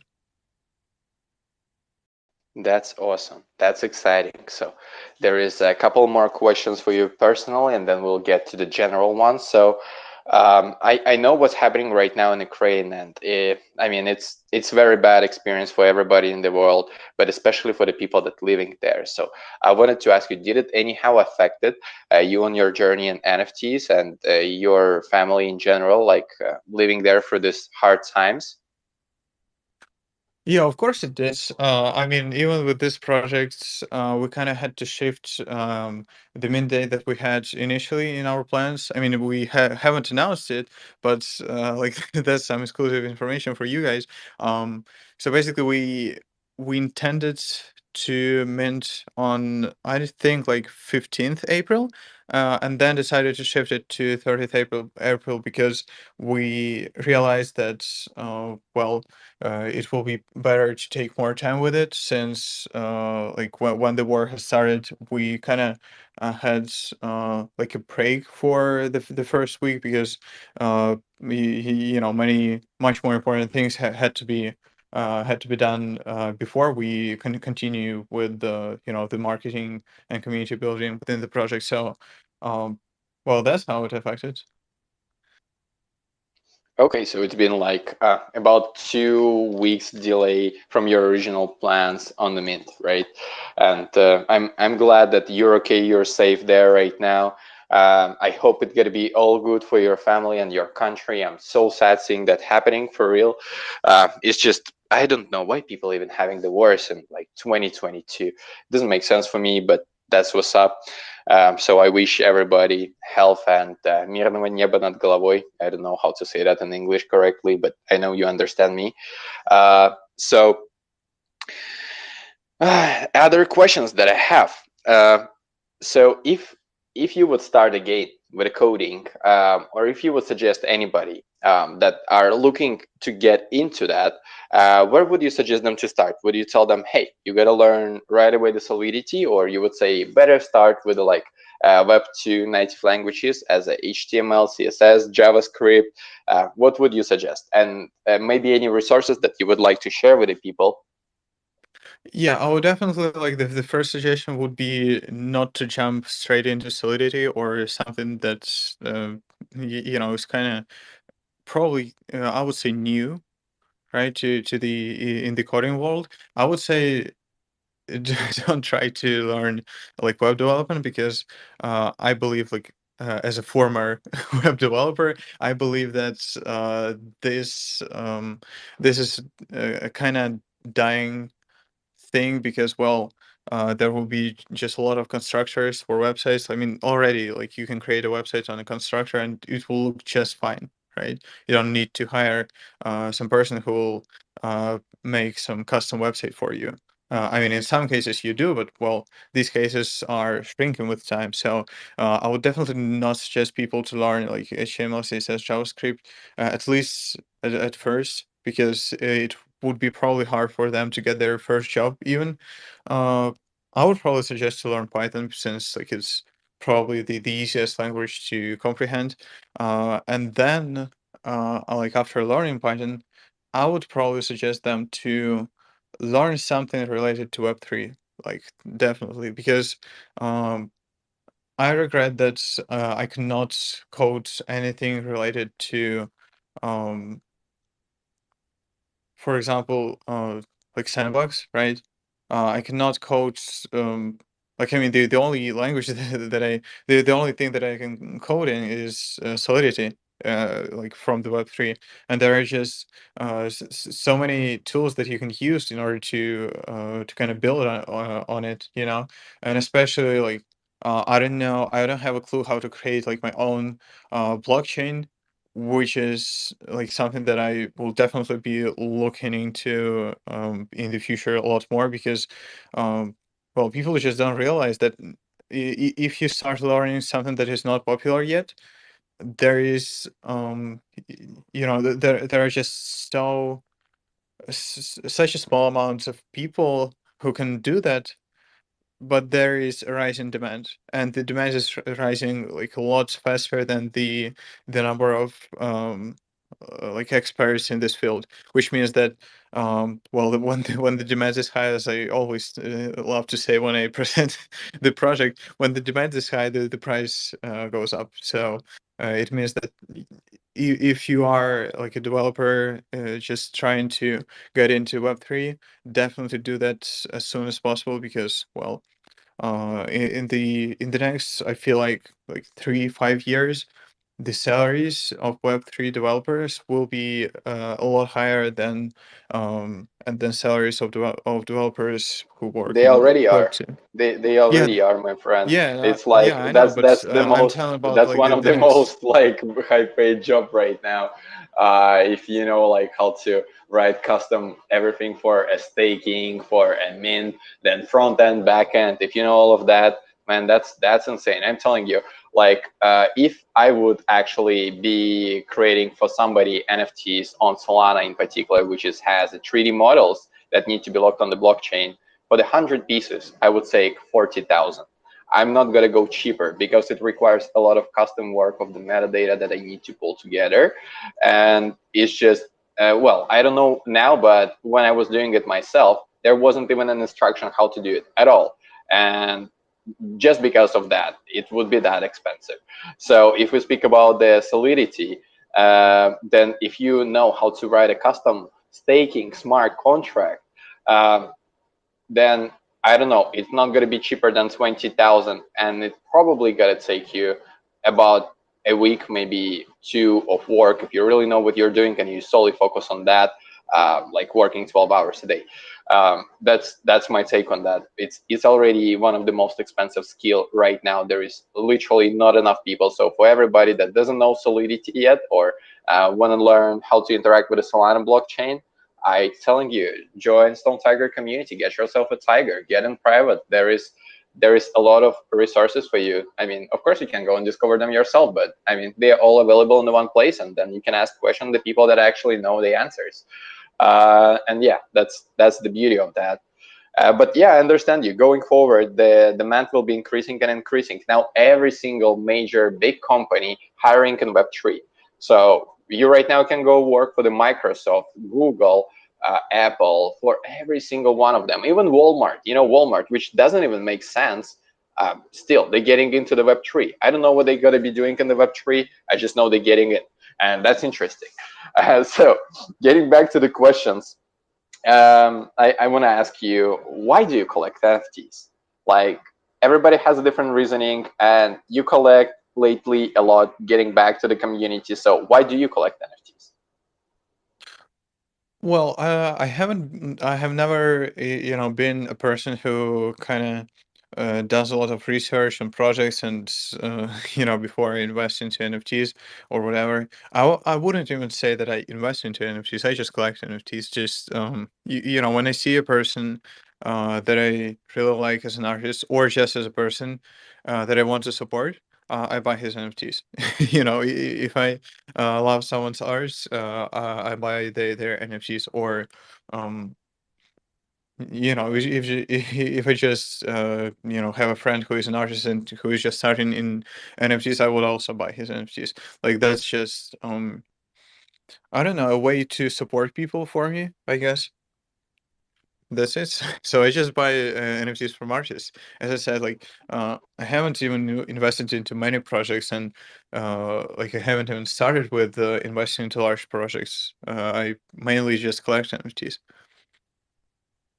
Yeah, I feel you, and that's a good reasoning. I'm gonna tell you, that's a good reason for collecting. But I know another person, as you said, you don't do much research. There is another person in the room, also a featured guest today. I hope he can.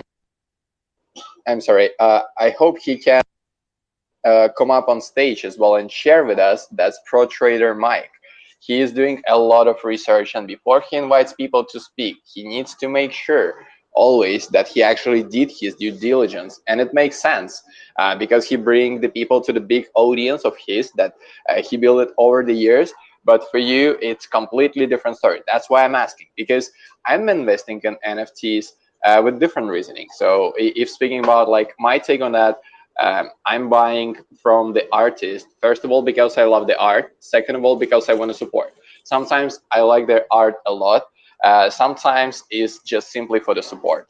Like with the Nico, I mean, I don't really collect photography. You know, it's cool, of course. I understand photography is also art, but I don't really collect photography. Okay, but Nico is a fascinating photographer from the Cuba, and I collected the piece from him. Why? Because for him, this $50 can change the life. It's literally 2.5 months salary. Can you imagine this difference?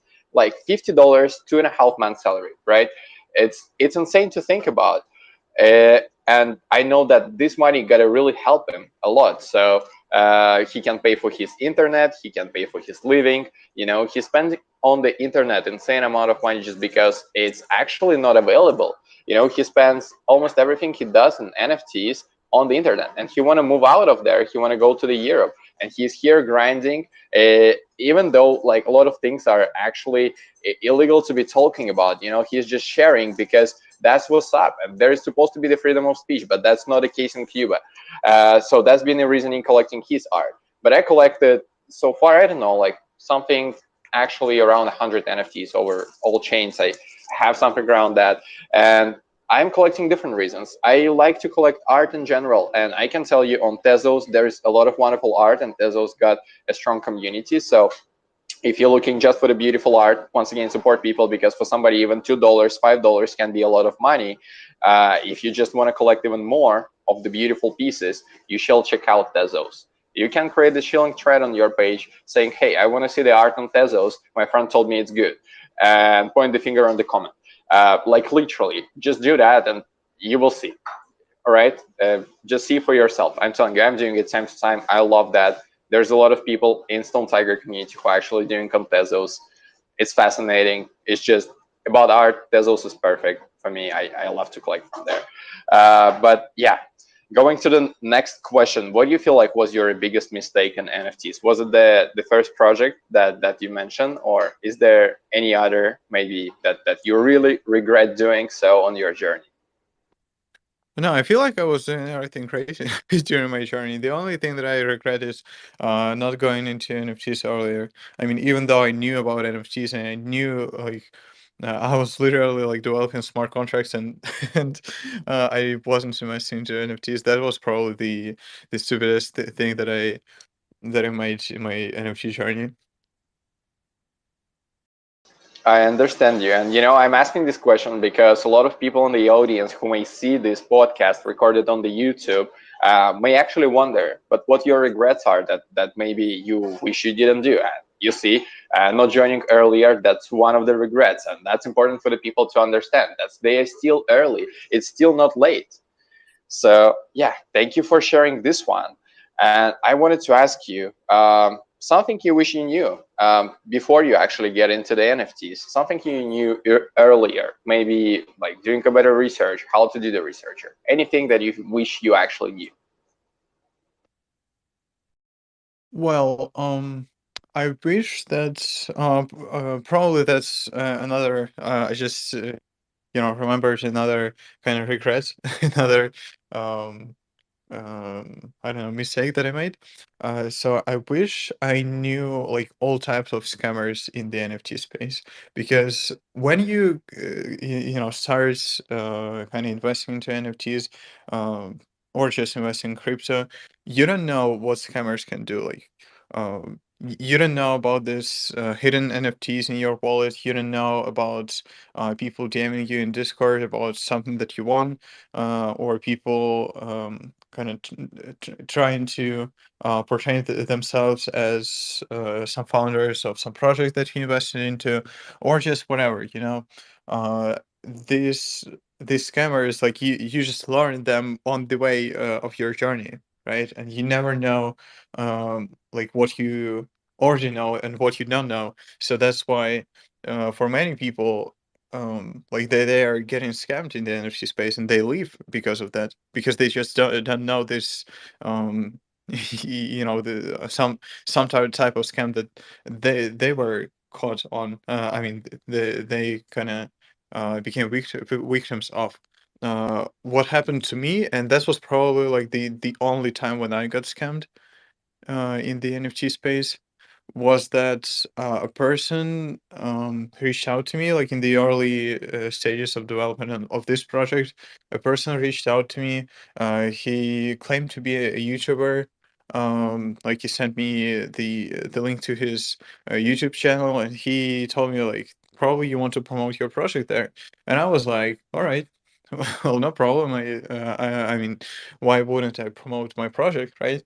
So I ended up like he ended up creating this video and he sent it to me. And well, what happened afterwards, you probably already know, right? I sent him BNB and he just blocked me everywhere. So what happened most likely was that it was an Asian guy, and the thing is, uh like for many Europeans, like some people from Asia, like we cannot really distinguish like two people if they are kind of similar. So the thing is, he looks like exactly like this YouTuber, even though he wasn't this YouTuber. So it was a funny story. I don't really regret or about it like that much. I was just, I wasn't even sad at the time. It was funny to me how I was that stupid to kind of not notice the difference between the guy and the actual YouTuber. But well, it happened, and luckily, I kind of like I had to pay him like $700, but I ended up, lowering the price to 500, so I was only scammed for 500. So I kind of saved myself $200, but it's still, you cannot say that you saved $200 when you lost 500. But well, it happens. That's probably the only time I was scammed in the NFT space. I have never touched any links that were sent to me by the scammers or whatever.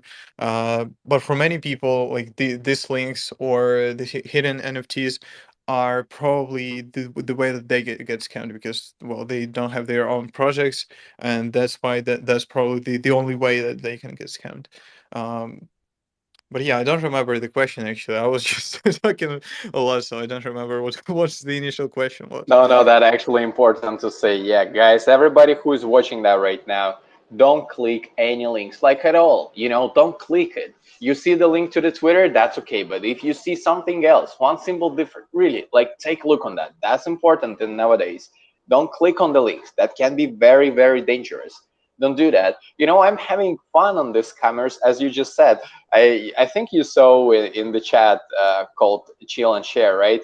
I've been literally trolling him, telling that, hey, I'm an influencer. I see you got a lot of bots, 98% on your following. I can help you out, just one if, and me and my team can help you. And he was saying me literally the same. It was so fun. Oh my gosh, I'm really trolling them sometimes. Sometimes I'm in a really good mood and want to have fun with the scammers. It never hurt, like to actually just talk and see what they've got. But whenever they send you links, never click them and don't talk to them better. Don't join their discords. Don't do that. All right. The only thing somebody may ask you is like the content creator who created the giveaway. If you participate in that and you're a winner, you see the author tag, then that's good. But if you don't see the author tag, go double check it. That's very important. Don't click the links. All turtles, go ahead. And I even remember one time when we had like a whitelist giveaway or something. Uh, no, it was actually like we were giving away some money to our community. And the thing is, a person, like some person won this giveaway, and the other person actually reached out to me on Twitter, and he changed his, his name to this the actual winner's name, and he kind of he wanted me to, well, he wanted me to think that he was the winner, but I double checked like the username, and it wasn't the winner's username, and I was like, all right, people are That's like why I even do firstly that. send the friend request. You send the friend request, and then they can DM you, and it will pop up not in the request messages, but in your messages. And No, no, that's it wasn't Twitter. It wasn't Twitter. okay. Damn. Well, on the Discord, for that purpose, I tell them just open a support ticket. That's much easier, way more organized. It's gonna take you much less time going forward. Whatever happens, anybody want to talk to you, open a support ticket, because then they know they gotta talk to the real team members. That's important. So if anybody in here, I believe the most of you know. So you want to talk, you open a support ticket and you talk with the team, because not just me, but everybody from the team will see that and can answer to you. It can get faster. You will get in touch. We will tell you, no, that's wrong. That's not the link you're supposed to be going for. This person is a scammer. Please give us his handle. We're gonna ban him from the server. Whatever there is, you open a support ticket, and that really helps to organize it as well. So I suggest you do that. Go ahead. What's up? You don't have to put a hand. Just talk, All man. right. I was just I wanted to kind of give some advice to people who have their own NFT project, their own discourse. So the thing is, if you really want to kind of prevent all these things happening, um, you can just because that's what I do.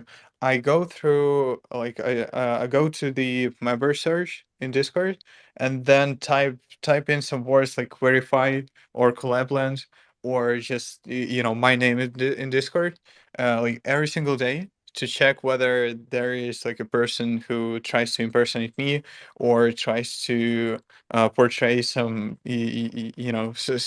something where you should verify your wallet or whatever. I think that's probably something that every single person who has their own NFT project should do because well, people can open a ticket, but some people can just go ahead and submit their wallet somewhere instead of opening a ticket first. Uh, well, because there are a lot of people who are new to the space and they just don't know. They don't even check like from which server this person is, right?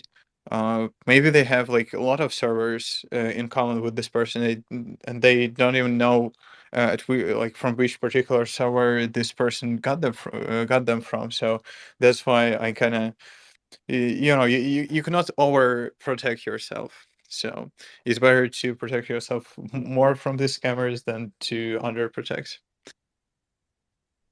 Yeah, that's 100% true. So don't click the links. Remember that, guys. Only the trusted and official ones. And yes, slow turtles. Now I got a lot of question about the turtles. All right, if you don't mind me asking. So I see that you mentioned the turtle rescue donations.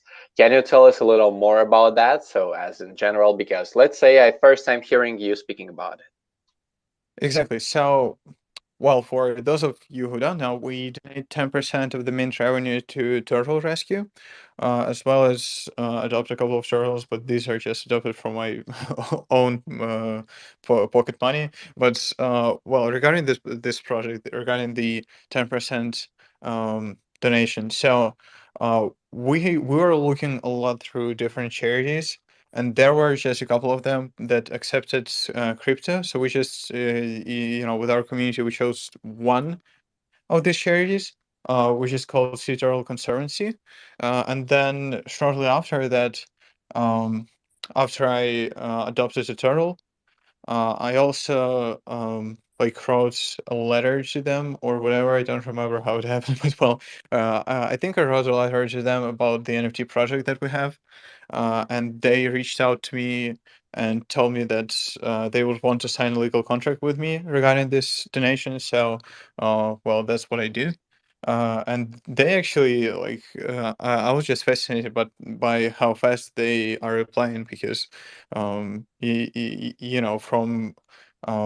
some charities you would expect them to be I mean that's probably the first charity that I'm working with so I cannot expect anything from it but well it was a great experience. I was actually like very surprised when they wanted to sign a legal contract with them, but the reason why as they say is that there were a couple of other NFT projects that like wanted wanted to donate like a percentage of their mint revenue to their charity and then ended up just scamming them. So that's why now they sign contracts with people who have their own NFT projects and are telling their community that they want to donate. So that's why we did that. That's awesome. That's very interesting. That for real. I love turtles.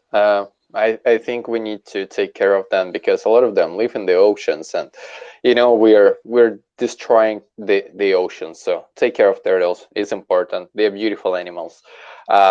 You also speak about the sandbox integration. So the sandbox integration, where and what is the sandbox first of all, right? And what the integration you're speaking about?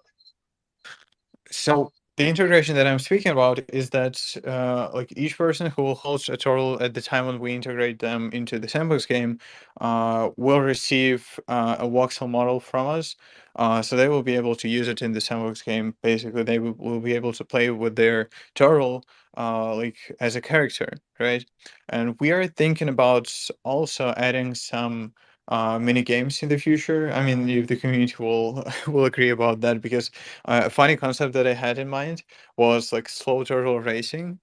So the name even like sounds funny, right? Because well, turtles are slow and they are racing, right? So um, yeah, that's basically the whole concept, right? Because like when you integrate like your NFTs into the sandbox game and then also buy some land, because that's what we are planning to do.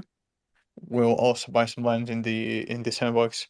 A lot more investors actually know about the projects like from the sandbox and also from the marketing around it, because I feel like it's a common kind of pattern in the NFT projects that sandbox integration uh, brings a lot more hype to the project. So that's why we decided to do it as well.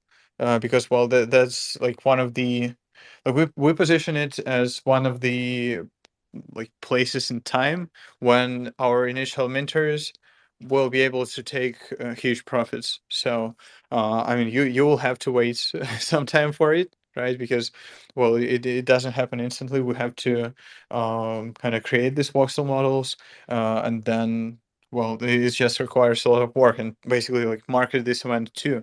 That requires a lot of time and work too. But um, we expect them to be integrated into the sandbox like um, in 2 months after we after the first mint, because we want to have like all three of our mints before we integrate them into the sandbox. Uh, because well, uh, we just want our minters to profit, right? Like that's the kind of goal that we have. So well, if we integrate them later, I mean earlier than mentioned this 3 times, then obviously that would kind of destroy the initial idea that we had. Okay, that's interesting. So you want to buy the sandbox land. All right. What else do you have in plan and play for the slow turtles? Well, in the like short term plan, we are going to have like a special giveaway system for people. Like some people will actually like take huge profits from the project even in the start, because well, if they win the giveaways, I mean there will be someone who wins the giveaway. So some people will profit from that. um and also we kind of um I mean, when we add something to the roadmap of the project, we always think about like all sides of things that this can affect the project in, right? We think about like first of all, what we think about is like the floor price, like how that will affect the market for the project, and that's why we decided not to just have like this random giveaways. We decided to have a giveaway that will depend on how long you hodl your NFTs, which means that you know the only way that it can affect the market is basically less people will be selling turtles because they want to participate in these giveaways, which means that you know, as I always say, when the supply is low, the price goes up. Like you can sell for a higher price because the demand stays constant. So there are like as many people wanting to buy as used to be, but not as many people wanting to sell as used to be. So, um, well, that's why it will kind of help to drive the floor price up initially in the project. So that's why we do that. And in terms of the long-term development of the project, we want the community to decide it. That's why we have a DAO. And again, like we didn't want to have like a regular DAO because like every other project has it. So that's why we brought some uniqueness into it. We kind of will have like two different roles within the system. The first one is called we call them counselors, and these are people who can submit their ideas regarding the project for voting. And in order to become one, you will need to have either 3 regular turtles or 1 Genesis turtle. And if you don't want to become a counselor and just want to vote for the best idea among the ones submitted by counselors, you can become a voter by just holding a turtle. So basically, we think that like the more turtles you hold, the more kind of I don't know, probably responsibility you have on the project because well, I personally believe that the community should not really wait for the founders to make the project profitable, right? The community also needs to do something because we need to add X as a community, right? When we post something on Twitter, like it all depends on how the community will share this like our tweets, right? If the community just sits there and does nothing, then obviously tweets will have like 0 likes, 0 retweets, like nobody will notice them. But if the community actually does something, then obviously like we'll have a lot more new people joining the project. So that's why we decided to also kind of give some responsibility and some choice to the community like after mint. And in order to do that, we will have this DAO. And by the way, we call it like to kind of introduce you to our Slow Turtles terms. We call it a community voting system. That's basically you probably hear hear these words from me on every single space that I join. Like for those people who always join spaces. So yeah, that's what we have in mind. That's awesome. That's very interesting. I also see on your page that you gotta have a pre-sale mint party slow turtles with the fire emoji. So I just pinned it up top here. Can you tell us what do you plan in your mind, my friend? Wait, what exactly do you Like are you talking about? any giveaways? What's gonna be happening on the pre-sale party? What are you gonna be doing there, guys? Just hanging together with all the turtles? You're gonna be hosting some giveaways, some fun activities. What's gonna be happening there? I just pinned it up top. So can you tell us a Oh little yeah, more of of the course, of course. pre-sale party?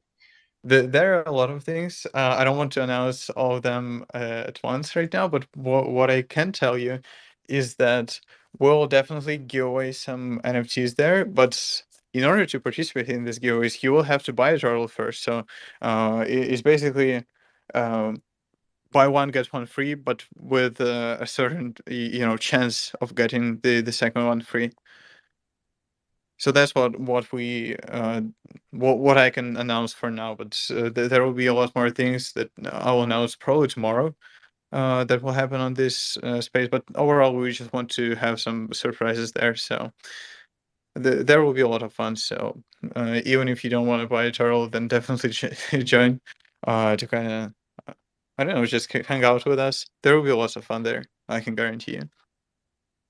That's awesome, guys. Everybody, I just pinned it up top, so you can take a look on that. Drop a like, drop a retweet, set a reminder, and visit the Slow Turtles on their pre-sale mint party. Maybe just jump in for 15 minutes, retweet the room once again, drop a couple likes on their new posts, and just show the support, show the love. That's very important to support each other.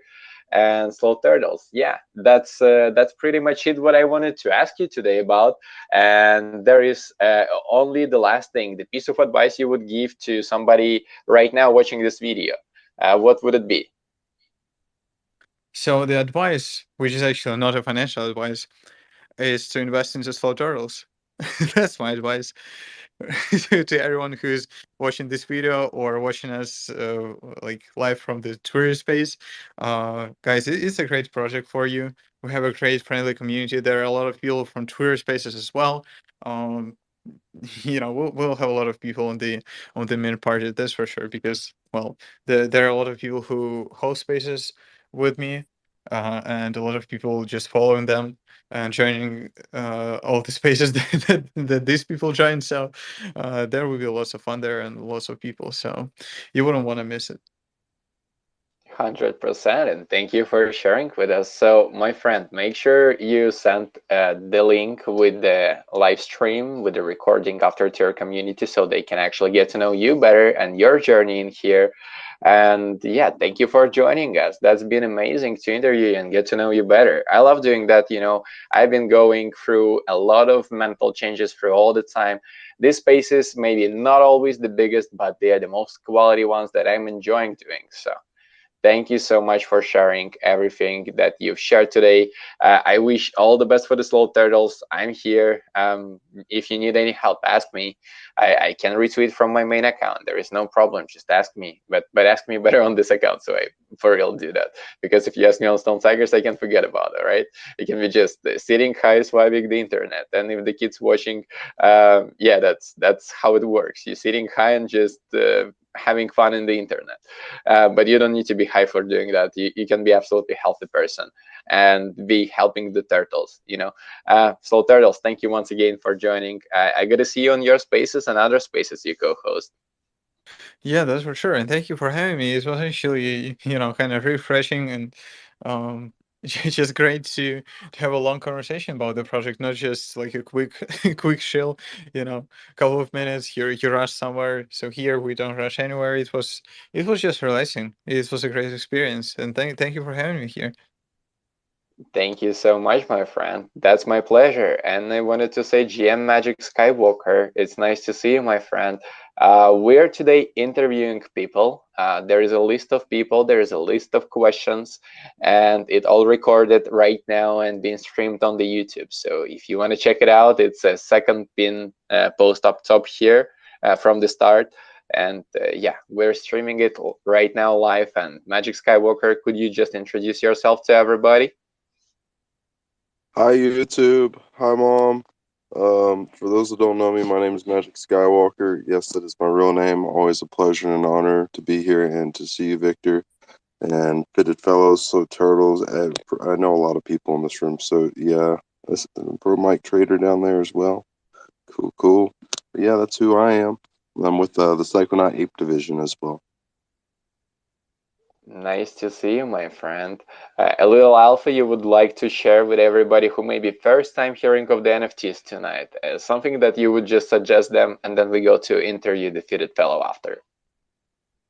As a little bit of alpha, like for new people like getting into the space, is it?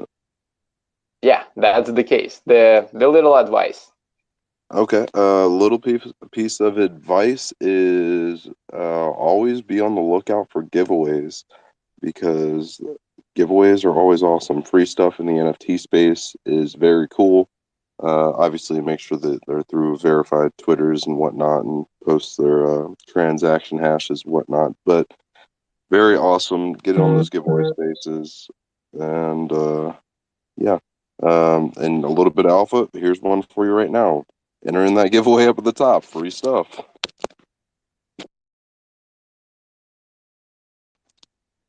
I'm gonna show it 1 second. How long does the people actually have to see this?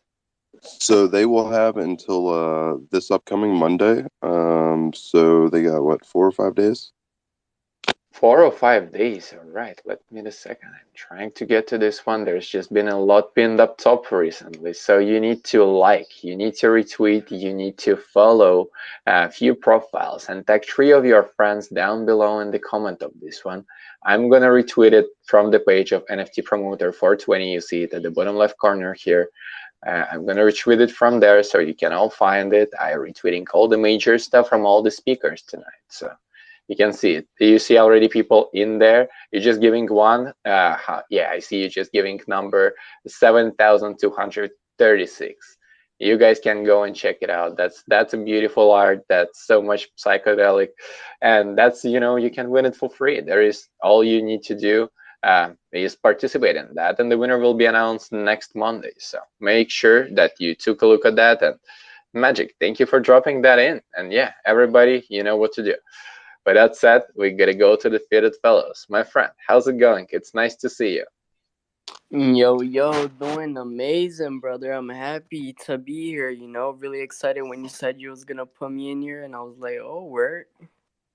Well, we've spoken before. You know, I asked you, and you said, "Yeah, I'd love to be interviewed." So here we Yeah, go. you And I, were you were in my space, and I think you said you were interviewed, and I DM'd you immediately. I was like, you said you were interviewing people, and I was like, you interview me, like I want to be interviewed. yeah, exactly. And that was super nice because I wrote you on the list. I told you the next one gonna be at 27. So here we go. It's 27 April, and we're interviewing you, my friend. So could you just introduce yourself to everybody that are watching that are listening to you? Who are you? What's your background? Where are you coming from? Maybe something you've been studying in the past, any work you've been doing in general. Hey, what's up, everybody? My name is Brian Santos. I'm 16 years old, and I'm the founder and artist of Fitted Fellows. And what's up, Magic? What's up, Victor? Stone Tigers, thank you so much for hosting the space and bringing me up. Thank you so much. Slow Turtles, what's up? Crypto Girlies, what's up? What's up, everybody? I appreciate you all listening and being here. Listening to me being interviewed, this means a lot to me. I it feels like I'm in the right path in my journey. So a little bit about myself. I'm from Brazil. I migrated to the United States when I was about 10 years old, and then I had to start learning English. English is my second language, and I also I always had an entrepreneurship mindset, and I wanted to. I started doing Amazon. I did drop shipping.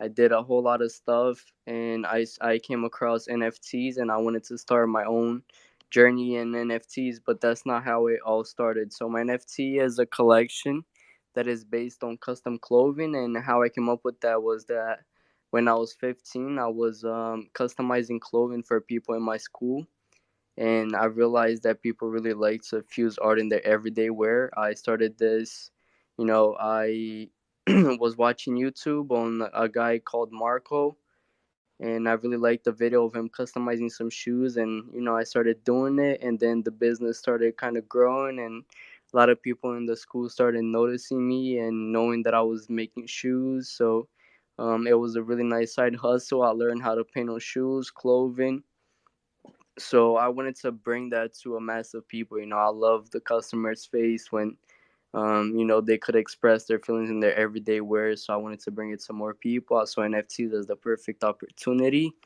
So that's a little bit myself and how I got started with this NFT journey. That's super exciting. You know, I wish I was 16 right now, just still studying and exploring the NFTs. That would be such amazing thing to do. Man, that's amazing. You're on the right path. That's exciting. So, do you own any NFTs already? If yeah, can you share a little bit of the experience actually getting them? Oh yeah, I've owned. Like I like collecting NFTs. Honestly, I really do. Crypto Girlies down there actually collected one yesterday. I'm giving it back to the community. I love. I don't really buy. So I heard you asking Slow Turtles like, what makes you buy NFT?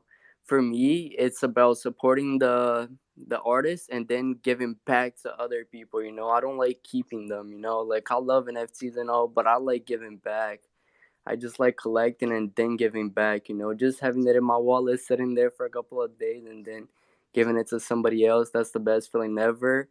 So I have a couple sitting in my wallet right now. Let me see.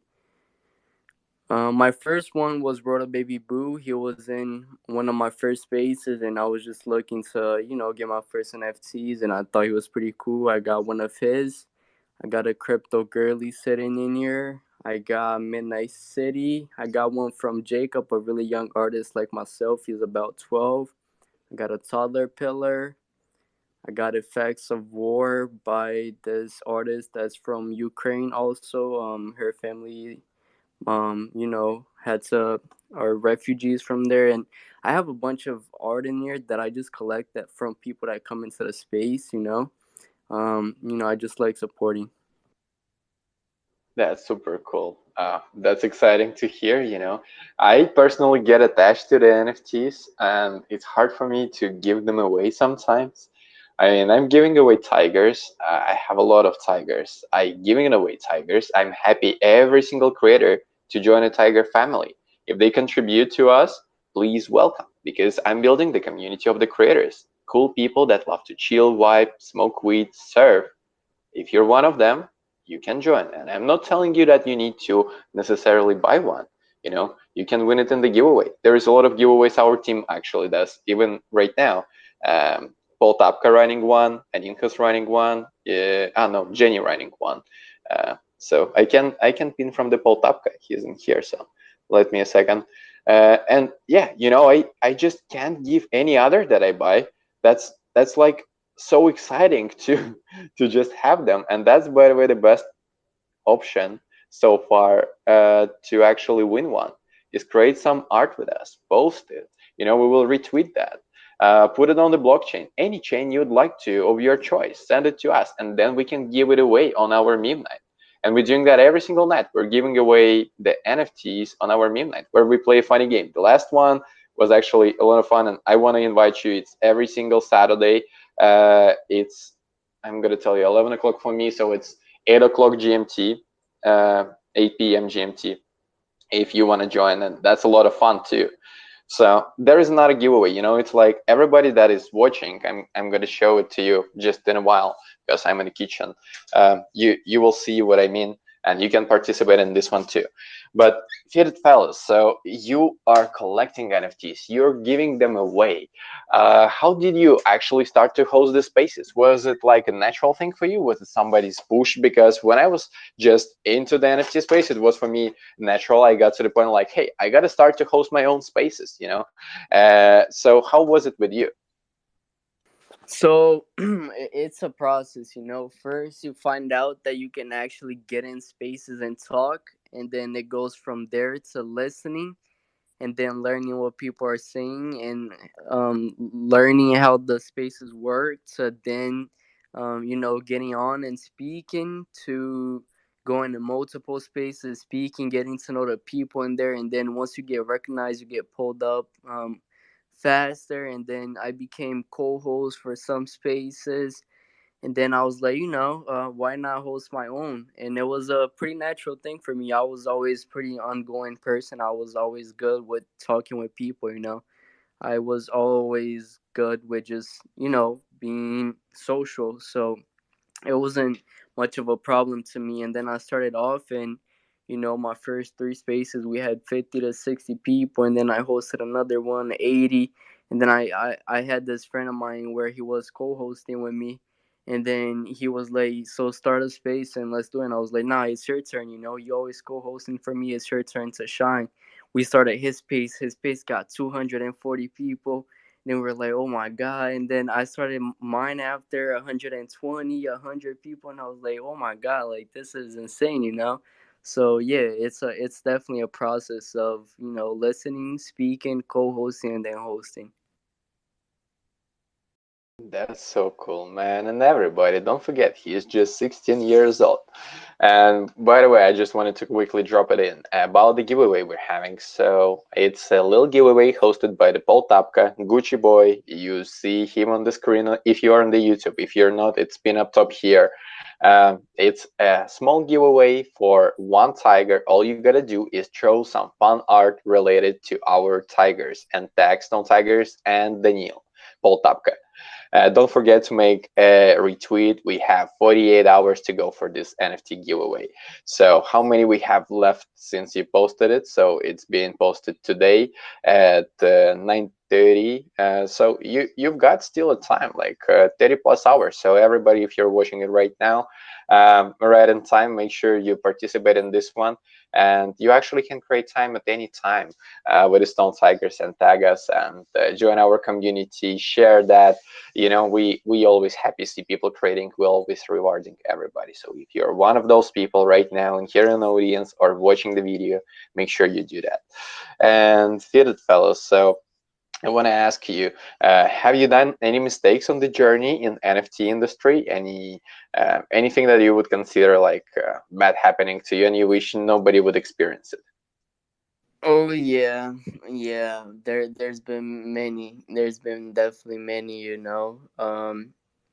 But it's definitely a process. It definitely happens. I'll say that the main one is trusting people you shouldn't trust. Getting along, because some people they'll get along, and this happened in the start. This was in the very start. So people will come in and they'll get really interested. They'll start giving you advice. Like people that's been in the space for a little longer give you advice, say they want to support, they start supporting, giving you a hand, and then, after they just, how can you say, they get dismotivated about the project. They don't believe in it anymore. It's just like a temporary excitement about the project, and then once they come to realize that it isn't so easy to get a project out there, they start like freaking out, and they're like, oh my god, like what do I do? And then they just disappear, and then they just say their dog started dying, their grandma got sick in the hospital. Some stuff just start happening. People just start dying, and they just start digging graves. So just watch out for those type of people. 100% agree with you. Yeah, there is always a bad actors in the space and the people that can lead you in the different and wrong paths. So that's definitely a good thing to share with everybody. So make sure you don't trust people that you're not supposed to trust, and that's important. So any piece of advice, maybe somebody that just getting in, maybe as young as you, what you would tell them right now, yeah, you wish somebody told you if you were joining the space? Um, Probably get everything done. Have like already make a website, already have your roadmap done, already have your whole art done, have it generated, have every single thing done, and then the moment you have everything done, you're like, all right, so this is it. I'm gonna start posting, and I'm gonna start promoting it, because it makes it so much easier. That way, you just all you have to do is just market it. All you can just go to spaces every single day and hold spaces every single day and do whatever you got to do just to get your project out there. You don't got to be doing things in between. So you don't gotta be getting spaces, and you're trying to host a space, but you can't today because you gotta finish up some artwork, so you can't really promote your project, and your project is coming up, whatever, and stuff like that. So just get everything done, make sure it's the right thing, and then just start putting it out there to the people. Yeah, I actually agree with you. But sometimes when there is complexity in the project, you cannot be on the spaces 24/7. You gotta do other things as well. So if it's just simply art and you preset everything, that's good. But you cannot be ready for everything. That I'm gonna tell you, man. This just doesn't happen this way. When you have a lot of cool ideas and your community likes that, it's just not so easy. But by the way, I'm looking at your art. I'm looking at a piece which is a red head and the blue jacket with a little red on it, and then the Nike shoe looks like a Nike but not Nike with F in the end, and a little bluey. You know which one I'm talking about? I'm gonna find it and pin it up top here as The well, Thief so of the everybody Night. can. Yeah, 1 second. I'm gonna pin it. No worry, my friend. Just give me a second for that. It's a beautiful piece. I'm looking. Damn, that's super cool. So I found it. All right, here we go. This one.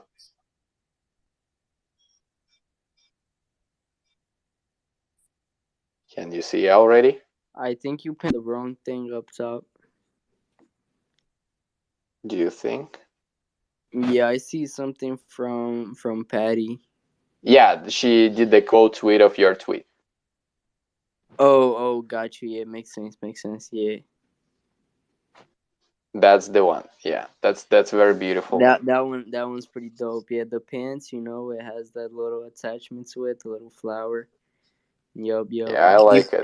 People loved it on the sneak peeks on the Discord when I dropped it in there.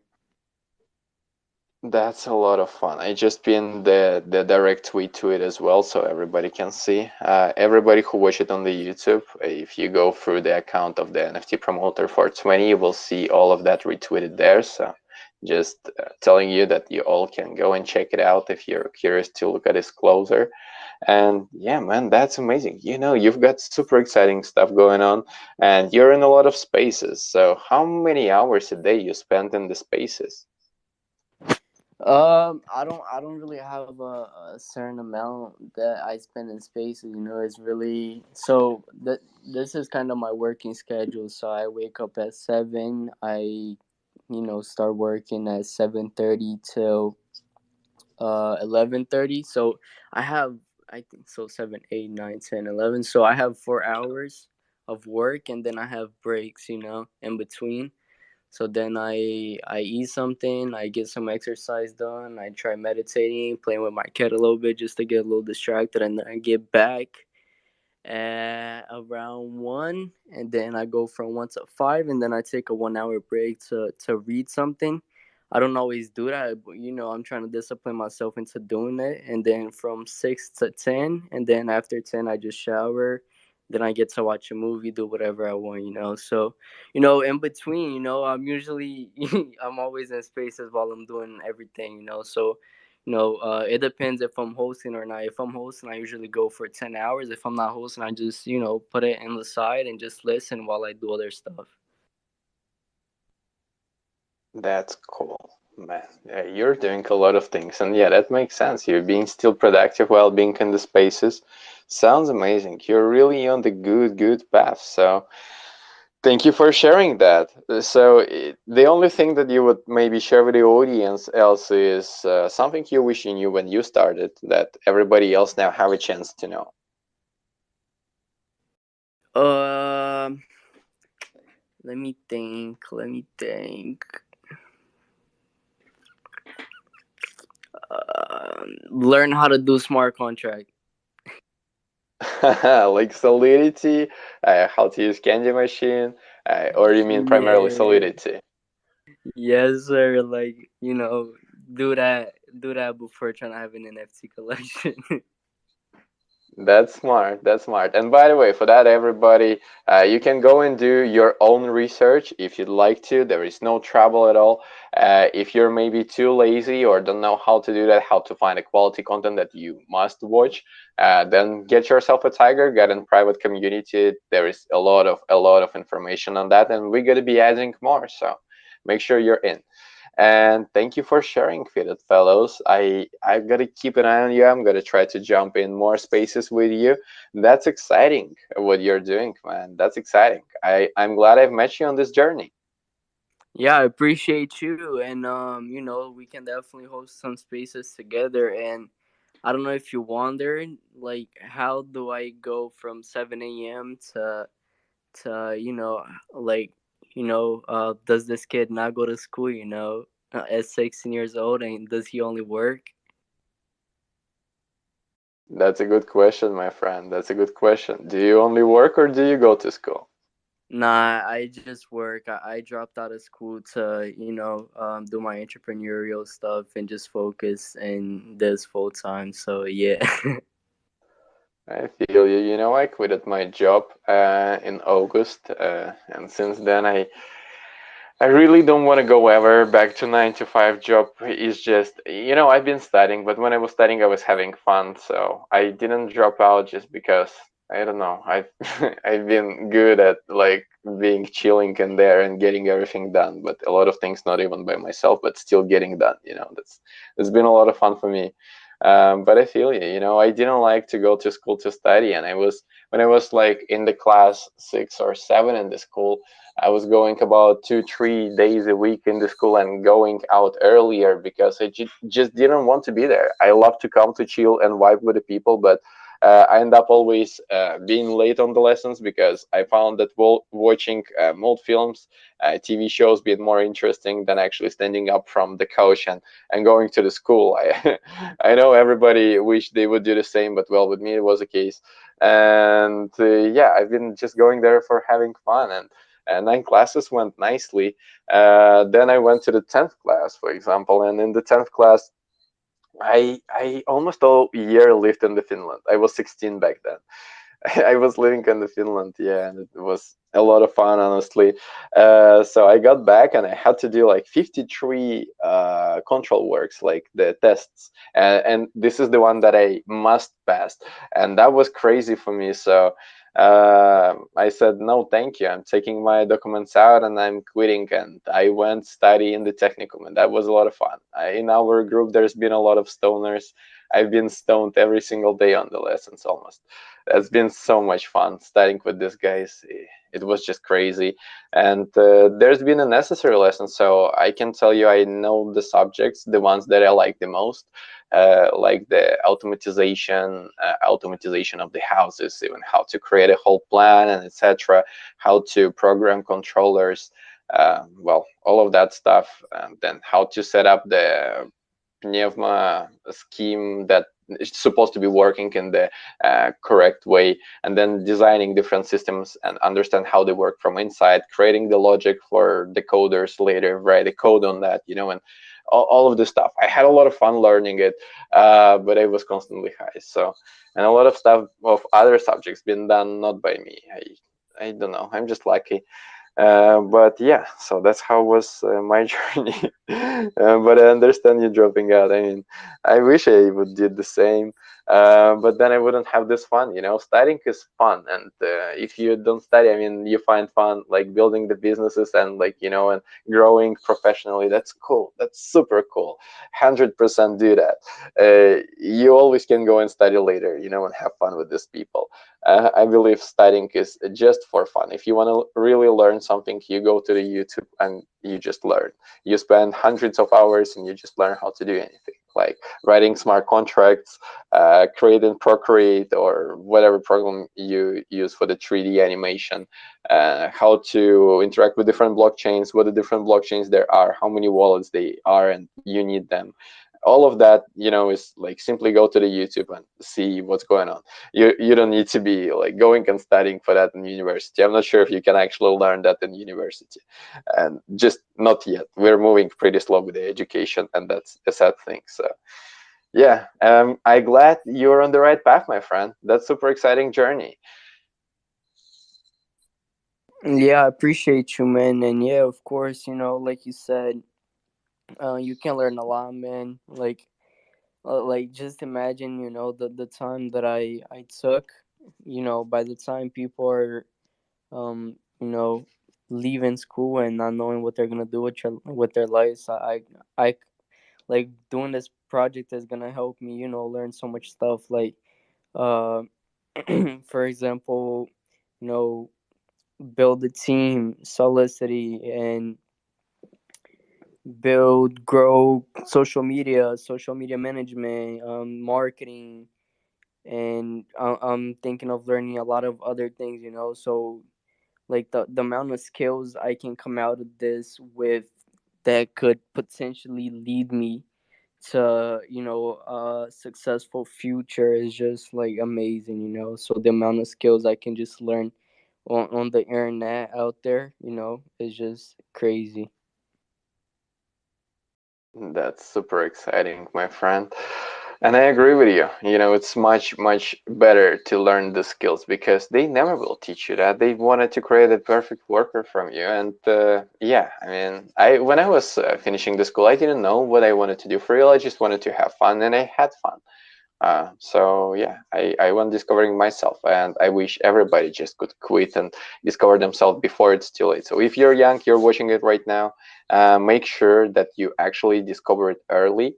And before we go actually to the next speaker, I wanted to ask Fitted Fellows if you've got anything you would like to say to the audience, that everybody who is listening or watching later, anything that you would share with them.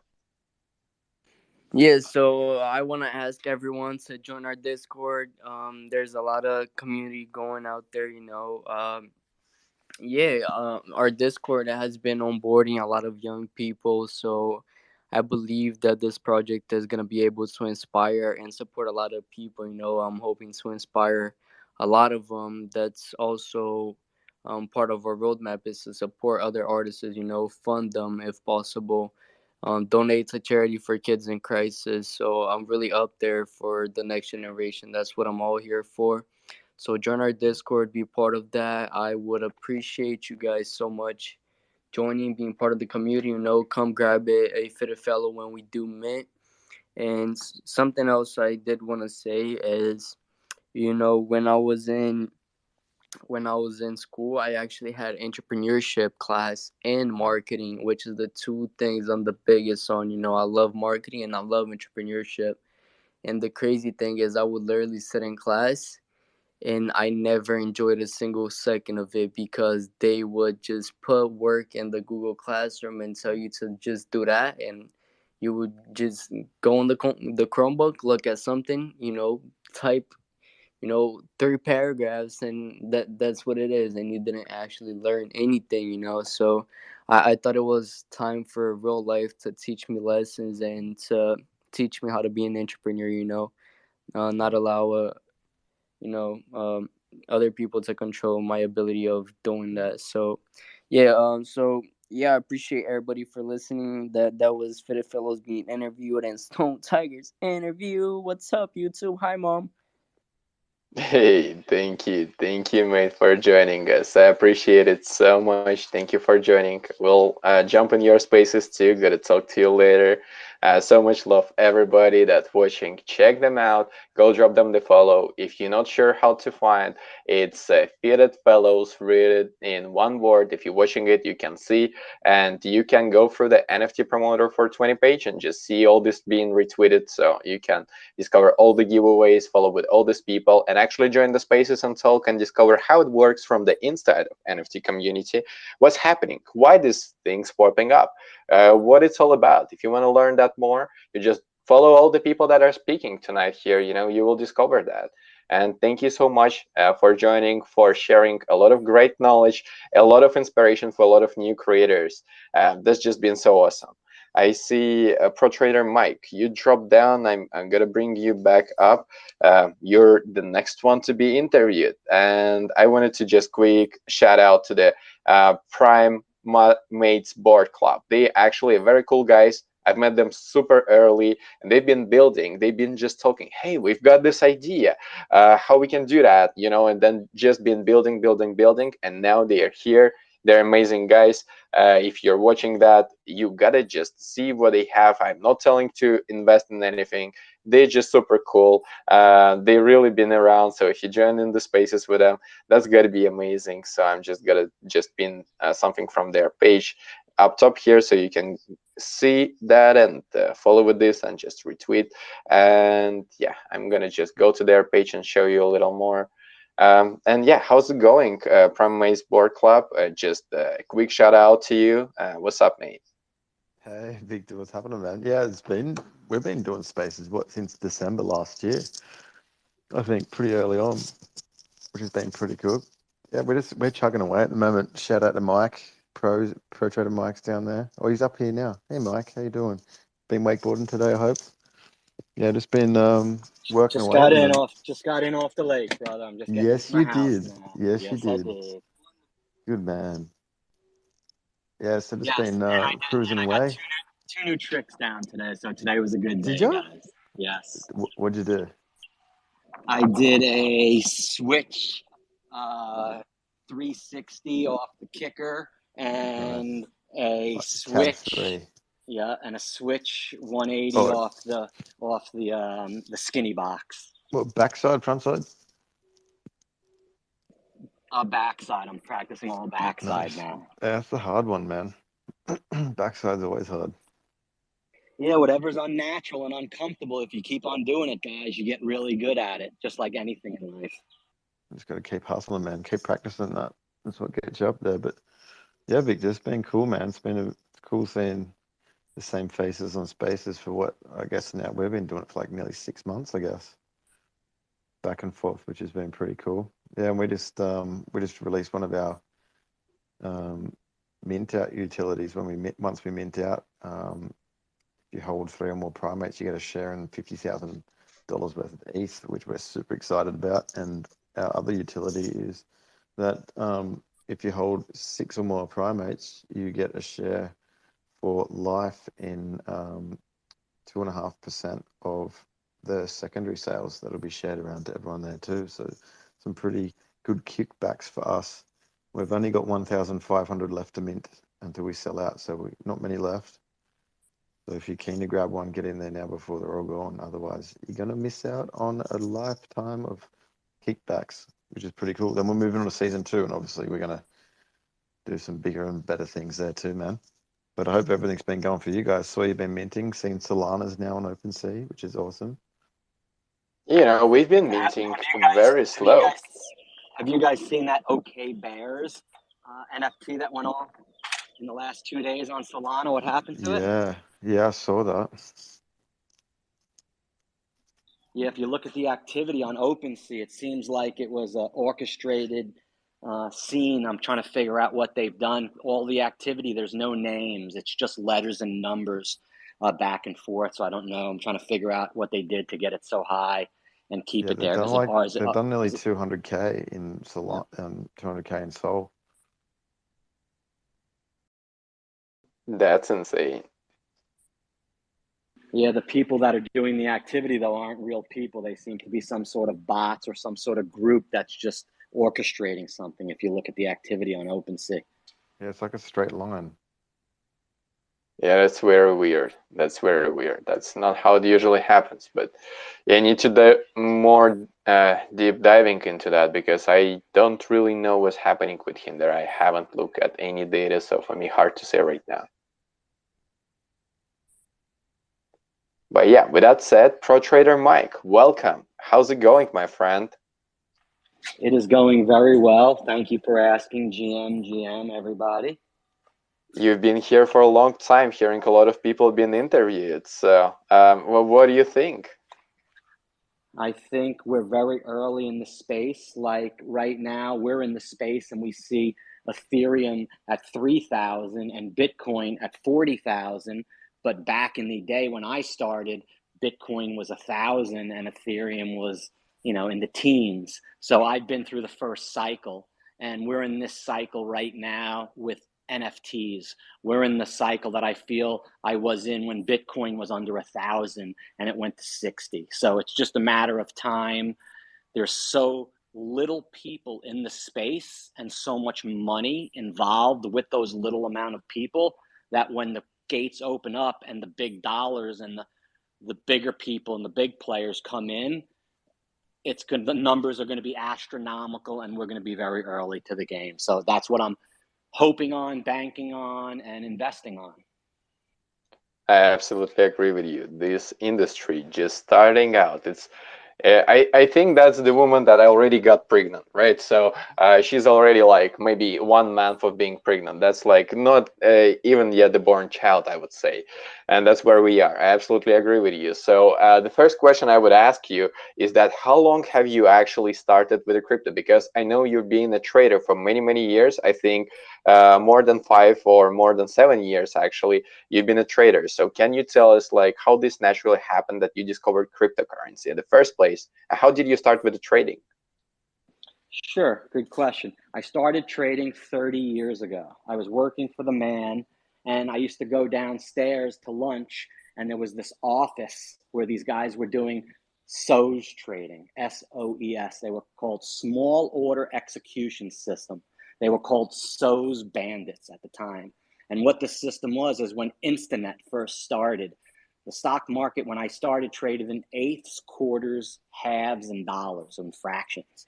So you were able to play the spread between the bid and the ask. And they had this system called small order execution, where an individual trader, if you placed less than 1,000 shares and you can press the Instinet button, your order would front run all the institutions and all the big orders. There would be no delay. You would get instantly executed. And within 5 seconds, you'd be at a profit. And it was a glitch in the market for like almost a year. And these guys were making millions of dollars. And I was like, holy crap, I got to go back up to my office now and go work for the man. And these guys were all making millions of dollars. So that was the bug that ignited me into the stock market.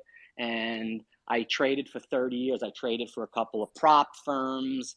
I have a lot of ups and downs in the business. And eventually I wasn't able to make it as a trader, and got involved with leads for, I was a stockbroker. So I got involved with my buddy quit being a stockbroker and started selling the leads to the brokers. I was always the best salesman in the firm, opened the most accounts. I came in earliest, I left the latest, I made the most money. That's just how I work. And my buddy was selling leads to brokers, and he was like knocking the cover off the ball. He was the only one doing it. So I would go into his office, and he had 5 sales guys, each doing $100,000 in leads, and he's paying them 50%. I'm like, are you kidding me, dude? Let me in there. I'll freaking do 200. You pay me 100. So that's really what did happen.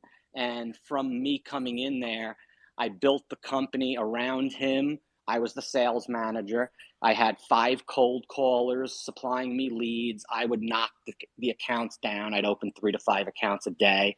And then they made me the sales manager. And we built the company into 10 pods like me, an account opener and 5 cold callers per account opener.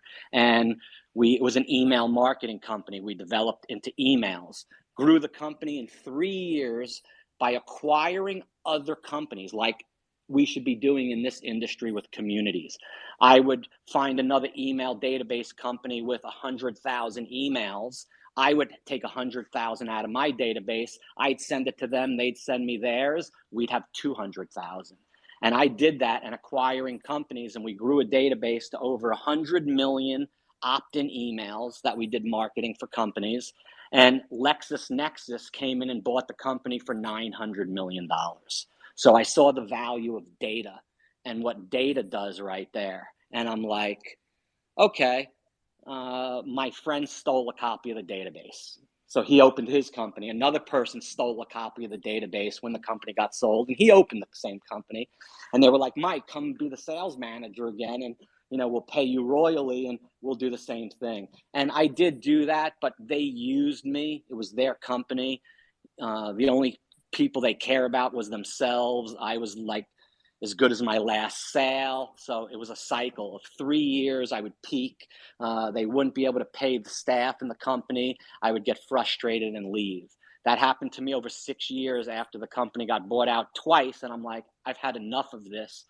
I could really do things myself and become an entrepreneur. I've got the skills now. So while I was at these companies, I was trading stocks. And I would look on this social media site that just started called StockTwits. And I joined the chat room for $99 because it had a hot girl on StockTwits that put out picks. And it was terrible. They would put out picks. I would buy the pick. They'd put out 3 more picks, and I'd still be losing on the first one, and they wouldn't mention it. And I'm like, I could do much better than this. So from contacting people on StockTwits, I asked them if I started a Skype and I gave you my picks, because I built up a lot of nice picks going and people replying back. I said, would you join and pay me $99? And the guy said yes. Then he said, I got another guy. And when I had 2, the guy said, could you teach me everything that you know? So I sat down with him for a month and I did coaching calls, and he paid me $2,000, and he didn't have any questions after I was done teaching him. And I said I could teach more and more people. And that's how I started teaching. And what I was teaching was a system that I learned in poker. When I was working at one of my last companies, I got addicted to online poker. And I actually did pretty well. From journaling thousands and thousands and thousands of hands, I figured out a system of 13 poker hands to play. And I became a professional poker player based on positive expectancy, that when one of these 13 hands came, I could really get aggressive, 2-bet, 3-bet, and really started winning in poker. Where in one weekend, I put in 100, I won 10,000. The next tournament, I put in 100, I won 10,000. I took a 2-day break, Came back, put in 100, won 12,000. I won 3 tournaments in a row. I was ranked 179th out of 1.7 million track poker players. And I'm like, dude, this is freaking amazing. I'm pulling 50,000 a month offline. I came in one morning, turned my computer on, and there was an FBI logo on Full Tilt Poker. I'm like, holy shit. I went to Poker Stars, same FBI logo. They shut down all of online poker. I was like, oh my God, I got money in all these accounts. It devastated me. I was shut down in one day. So I was like, shit, now I got to go work for the man again. So I was working for the man, trading at his firm. And I said, you know what? Fuck it, man. I'm done. I'm sick of these people. I told my wife, honey, I'm going to work. But I went to my mom's house in the back room with a laptop and started this thing with StockTwit, saying, dude, I could build my own chat room. I could teach people. And day after day, I just met new and new people.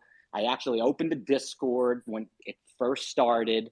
That turned out not to be good because people were impersonating me and asking my clients to send them $5,000 to trade, but it really wasn't me. So I switched to another chat room.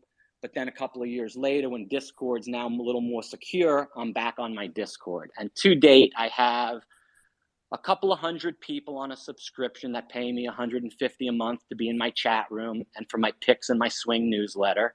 And I have a coaching where I coach people and I have my courses. So that's what I've done over 10 years. And back in 2017, I learned about Bitcoin. I heard about it and I'm like, okay, because I'm in the financial space, big money's going into it. I'm like, what the hell's going on? How does it work?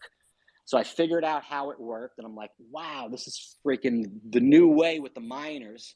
The miners are everything. I realized what mining was all about and I built a mining farm. Started in my house with there was a guy on YouTube. His name was Vosk, V-O-S-K, Voscoin. This young guy, he's still very big on YouTube, showed me how to build this for my first mining rig. So I copied him. I built 6 GPU mining rig and I made $1,000 in a month. Like, it was 30 days. So 30 days divided by, $35 a day. I'm like, this is sick. If I build 5 of them, I'll make $5,000 a month. So I did that in my garage. And then I got another rack and I built 5 more, put in an air conditioner in my garage. And my wife was complaining. It was so damn hot in the garage. So I moved into a warehouse and I was still doing like $600-700 a month off each rig. So I freaking went nuts, bro. I freaking mortgaged my house. I took all my stock money out of the market and I spent like $300,000 on a warehouse and built 35 mining rigs and like 250 graphics cards all by myself. Had the floor repainted, had a 10-ton AC put in, and it was beautiful. First month, 500 a computer. Next month, 400 a computer. Next month, 200 a computer. I'm like, holy shit. Bitcoin's now on the 9, 8, 7, 5, 4, 3. I'm like, holy shit. Now I'm like break even. I'm paying $5,000 a month out of my pocket to run the warehouse. I'm like, all right, one more month. And they're like, Bitcoin's got to go to 9,000 to break even. I'm like, oh my God, dude. It would go to 5, back down to 4. Go to 6, back down to 4. I'm like, dude, am I going to cut the mining farm? What am I going to do? So another month, $5,000. Another month, $5,000. I'm like, fuck it. Pull the plug. Sold all of the mining rigs, took a bath and a half on it because Bitcoin was still at 3,000. 2 months after I sold it, 5, 10, 17, 30, 50, 60. I'm like, are you fucking kidding me? I had 1 million Zen coin, Zen, in my wallet. I had 10 billion Raven coin. Zen went to $70 in 2 months. Could have been worth 70 million. So that's my story on crypto about jumping in so damn hard. I said, I'm not making this mistake on NFTs. I love it. It's the same feeling. It's the network squared effect. I see it, but I'm not going to freaking throw hundreds of grand into it. I'd take off a 0 this time and be patient and smart. And that's what I did. And I've been in the rabbit hole ever since the Bored Ape Yacht Club came out, because it was like Bitcoin. How come people are putting so much into a stupid ape? I got to figure it out and what the hell's going on. And when I did, bells and magic went off again.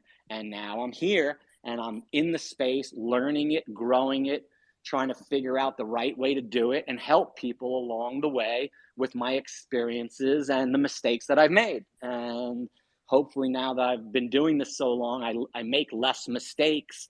And just like trading, if you could limit your losses to small amounts and you make your wins. So if I'm right 8 times and I'm wrong twice, I have a +6 on the game. And that's what I'm doing with the NFTs, taking it slowly, trying to feel out people and just be in the space like you. And that's my story. And hopefully you like it and you see a little bit more about what Pro Trader Mike is about and what I've been through. Wow, that's quite a journey. So how recent have you joined the NFTs? 6 months ago. 6 months. Wow. 6 months is already good time. Yeah, probably 8 months ago. Wow. You watched a lot of things going nuts. I think you saw also Invisible Friends, Meffers. You've seen these collections, Sketchy Ape Book Club, how they started, Hashlips just with his YouTube videos. You've seen all of that too.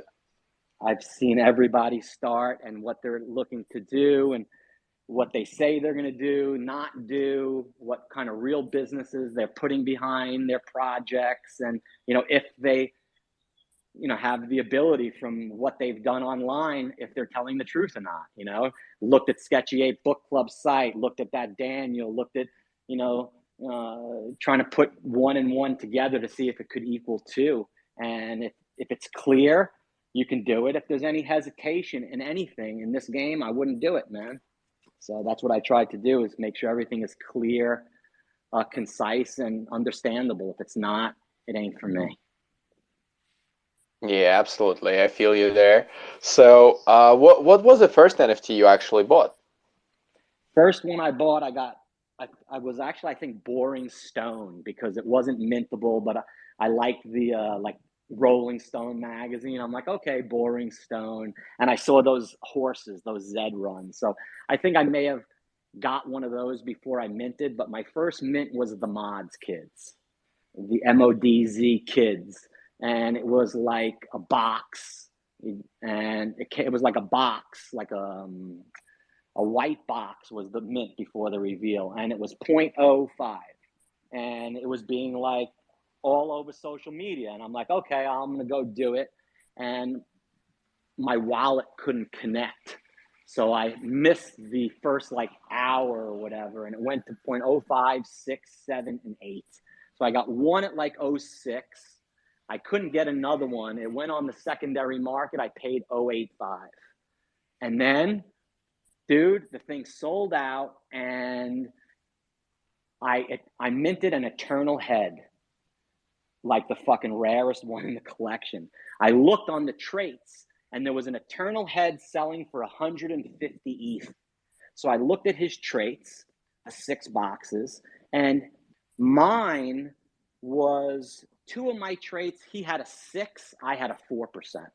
He had a 1%, I had a 0.8. I'm like, dude, mine's worth more than yours. I'm going to list it for 165 ETH. It was like 672,000. I'm like, oh, look, honey, I bought an NFT. I'm selling it for over $500,000. She's like, holy shit, really? I'm like, yeah, I'll try. And as soon as I did that, people started listing them for 35 ETH, 50 ETH, 35 grand, 17 grand. Like I opened the door for people to be like, okay, start listing them high now. So it stayed like that for, I would say, 2 weeks. My views, because I was the ceiling now on the collection, I was watching the favorites go on, and they, at that time, they had like a watch list, a number of favorites, and they had another category that's not there anymore, but it was hitting that search category. And I'm like, dude, this thing's a rocket fire. So it went from like 100 favorites to 400. So I'm like, dude, sales are going off of 50 grand, and I'm watching them. I'm like, dude, I could use 50 grand right now. So I lowered it from 160 to 80. The next day, I lowered it from 80 to 40. That third day, I lowered it from 40 to 20, from 20 to 10. Still sales going off at 25, 30 grand, 10 grand. I'm like, this is amazing still. 3 sales went off in a row for 2 and 1 ETH. And it was like 11 o'clock at night. I'm like, I'll take 8 grand right now. I'll even take 4,500. So I sat there on 2 ETH for 2 hours. No one bought it. I lowered it to 1 ETH, went to bed, woke up the next morning, bam, 4,500 in my wallet.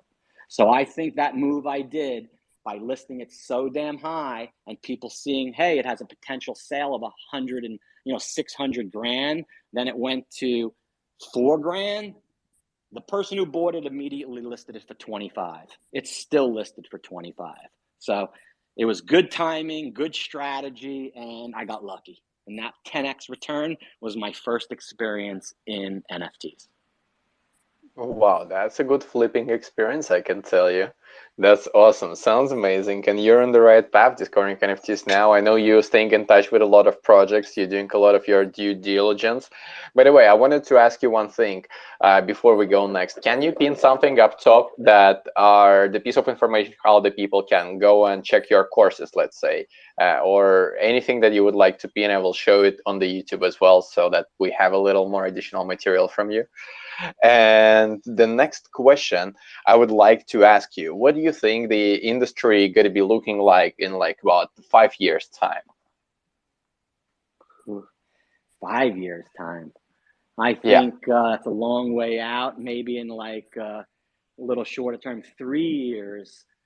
Yeah, 3 to 5 years. I think we're going to see more of the Fortune 500 companies utilizing the digital space and creating more community, like with what Elon's doing with the town hall on Twitter.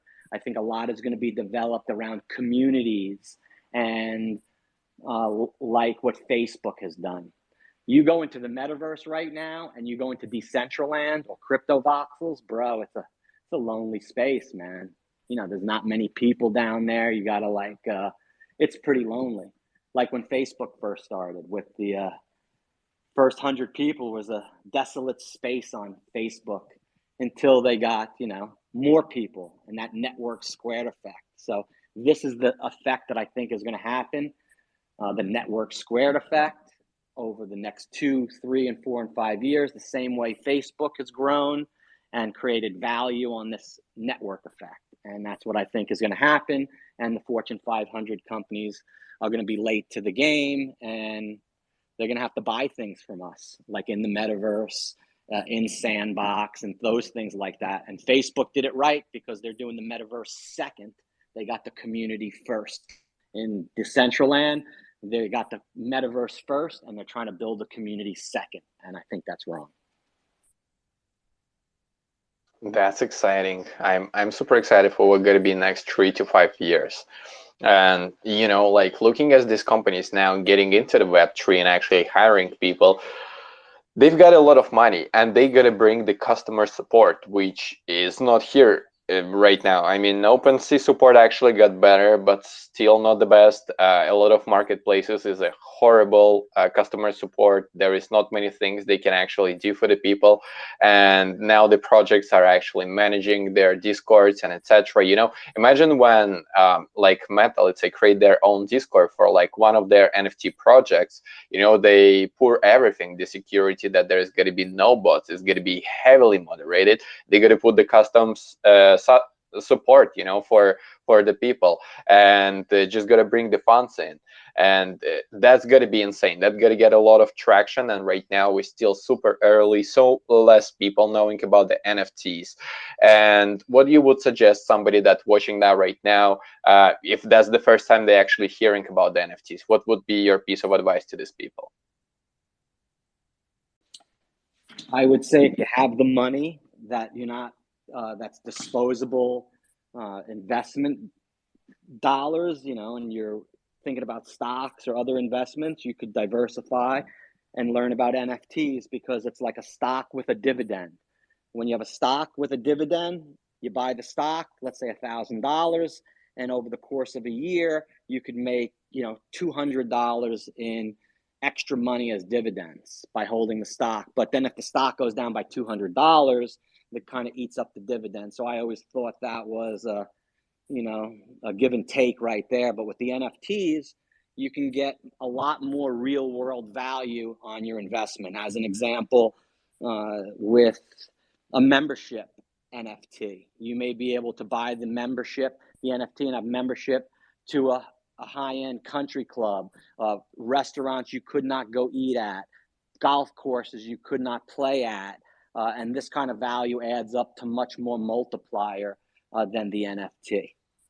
That's what I would try to tell them to look at, is try to get into NFTs that really display that kind of value. That's a good piece of advice. I absolutely understand you. So, in my opinion, it's sometimes not even about the money, as the Magic Skywalker said before. There's a lot of giveaways going around, right? And you doing the retweets of a lot of them to actually show to your community. That might be the way for everybody that's watching this video. If you don't have funds, you just wanted to understand what is that, just participate in the giveaways, and that's it, as simple as that. And you can save yourself a lot of money. Just put a little time and effort into that, and that got to be amazing too. So yeah, there is a couple more things I wanted to ask you. So is there any other particular reason why you collect NFTs aside from making a profits? Maybe like you looking at this, hey, I want to support this person. What do you think about 101? Why I'm investing in NFTs is because I think it's a double-edged sword for me. I could kill twice. If I have Ethereum and it does what it does, but I don't get anything from Ethereum, I just think it's going to, over time, escalate and go to 5,000 and then 10,000, and I'll do very well with that. If I have an NFT that's in Ethereum, I could do the same exact plan. However, the NFT can also increase in value, and I can get IRL and utility and dividends from that NFT that I wouldn't be able to get from Ethereum. So if I get the NFT and it's a good move by me, I make double. I can leverage my opportunity. That's a nice one. Yeah, absolutely. I mean, it's nice to see when the both things going up in price, when it's like the bull market for the both of the things. That amazing. And this euphoria feeling in this market is insane. Everybody trying to get on that, and that's usually the moment. So the next thing I wanted to ask you is that what the next blue chip that you see, like clearly that gotta be worth maybe as Bored Ape Yacht Club right now, that you already maybe discovered? I think there's a little bit more to it than who's going to be the next Bored Ape Yacht, because I've looked into Bored Ape and Cool Cats. And why are these NFTs that are, it is a PFP, but why is it a $350,000 a transaction? Doesn't make sense. And then I learned about liquidity pools and read about them and saw that the Bored Ape Yacht Club is based around the liquidity pool and how that works. And when I read about it, I'm like, oh, okay, I know that's exactly why everybody's buying a Bored Ape Yacht, because they're getting paid on every single transaction. And when you wake up in the morning and you don't like your Bored Ape Yacht, you go into the pool, the BAYC pool. You can't do it with rares, only commons. And you go into the pool and there's thousands of NFTs in there, guys. And you say, oh, I like this one. I'm going to swap it out for mine. And you put yours into the pool. The pool gives you back 95 BA.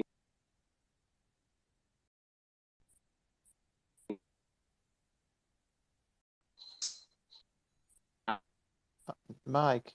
No, Mike, you're lagging a little bit. Mike's gone. Oh, he's back. Mike. No, he's gone.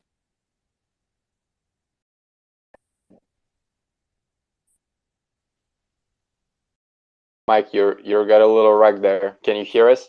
I can hear you. Testing. Oh, he's back. Yeah, now we can hear you. Nice. Okay.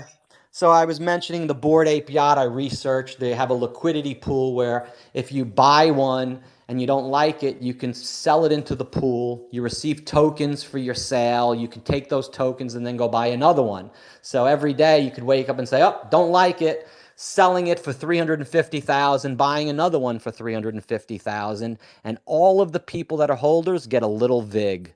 You get a little cut from the liquidity pool of those transactions. So every day, over the month, you could be making thousands and thousands of dollars just from people transacting back and forth, and you're like the middleman now. You're the banker, and you're verifying and solidifying the pool, making it all happen. That's what I've read that Bored Ape Yachts does, and Cool Cats. They've created this pool. So why wouldn't the people want to pay 100 Ethereum for it? Because they all know it never gets sold for less than 100 ETH, only higher. And every transaction, I'm going to be making a nice amount of money on. And as ETH goes higher, these people will be making more and more on each transaction.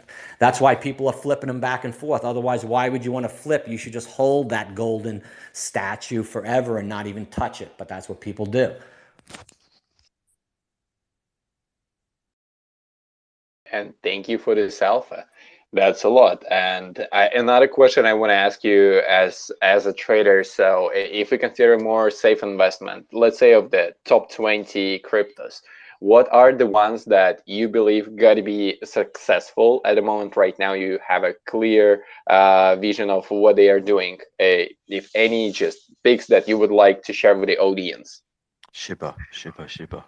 Yeah, I'm not into meme coins. I'm more into coins that are going to change the way things work, like the stock market and DeFi, how it's going to be a peer-to-peer transaction. There's one company which cleared a quadrillion transactions a year. This one company. I mean, who's looking at them? Who's auditing them? Who's monitoring them? You don't think there's a mistake on a quadrillion transactions, man, and there's no transparency to it behind the scenes? So once I think it opens up where if you have Intel and I have Intel, I could swap 100. You want to buy it? I want to sell it? Boom. Peerless transaction between me and you, no commissions. You could do it privately, you could do it publicly, and I think these platforms are going to change DeFi and make movement of people between people better instead of people between banks and institutions. Yeah, I agree with you. That's a very interesting side of this cryptocurrency market. I know that the media done a lot of research on the DeFi side. He's really into that much more than me. That's very exciting that actually you just don't need a middleman anymore. The middleman is as a bank. So for everybody that are watching, maybe don't know what it means. It's basically when you do the transaction from your bank account to the bank account of your friend. What happens is that you firstly send money through the bank, and the bank verifies this transaction and sending to your friend. When you're doing that on the blockchain, the transaction go from your wallet to the wallet that you send it, and there is no way to revert it, reverse it, freeze it, or anything. It's done. It's locked in there in the block, and everybody can see that. So that's what's happening there and why it's important. That's how I describe digital currency to people with the banking method that you just did. I tell them you have a checking and a savings account. When you go on your phone, you move money from your checking to your savings account. The mining network at the bank, their computers with their graphics cards, they're paying for the electricity for that. They've paid for the computers. They're verifying your checking account number, your savings account number, that you have the money in your checking to move to your savings. And when all that happens in a matter of a nanosecond, the computers move it and you pay the bank a fee for all that every month. They're the middleman. That's what digital currency is. There's a mining network. Like if you want to send Bitcoin from me to Victor, just like, but see a picture of the globe. Mike, you again went a little raggy. All right, let me reset there. How's that? Yeah, now it's okay. Okay. You know when you see a picture of the globe of the Earth and it has that dot on it and it's a line connecting to another dot, another line. You see those images. That's blockchain. Are called nodes. Mike, you're again getting wrecked a little bit. You're like a robot. Okay. Now can hear you clear. It's just you start going on from talking about the example of the globe, and it's just you're becoming a robot. No, but the Twitter don't want you to share that alpha. You see, that's what's up. Hello? Is that better? Still a little lagging right now. That's weird.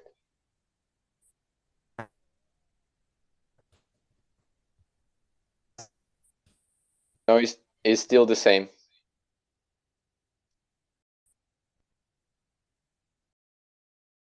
Can you hear me, guys? All right? Yeah, sure, Victor. We can hear you. Okay, nice to know that's not me. Who, Mike? You're back here. Okay, I see he's requesting to come up again. 1 second.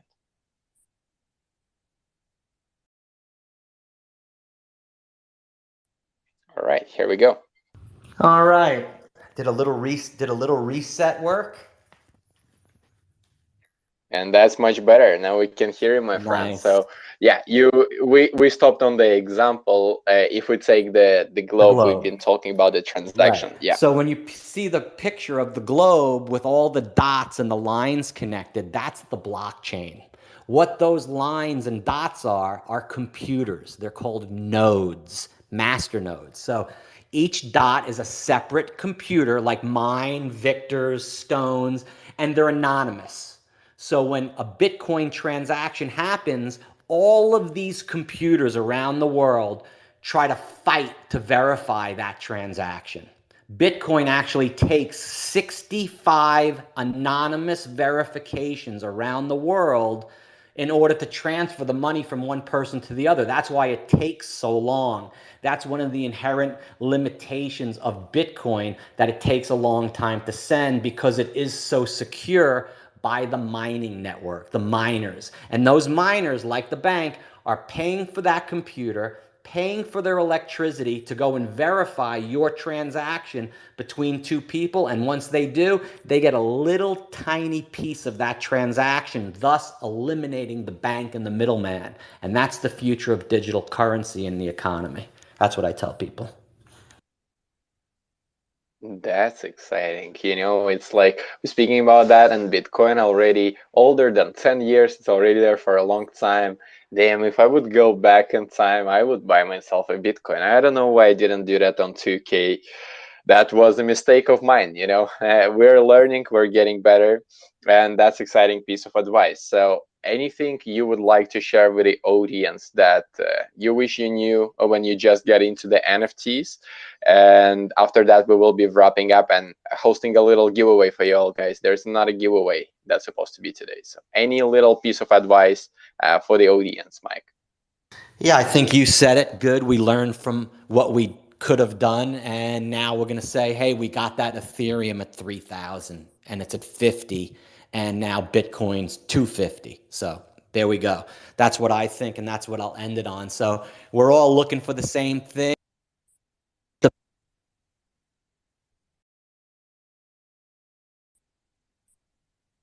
Is it me? Mike, you disappeared? Like the one guy that came up with the entrepreneur who spoke earlier, it's not what you know, that who you know, but at any one day you can meet that next person that changes everything for you, dude. So that's what we're here for.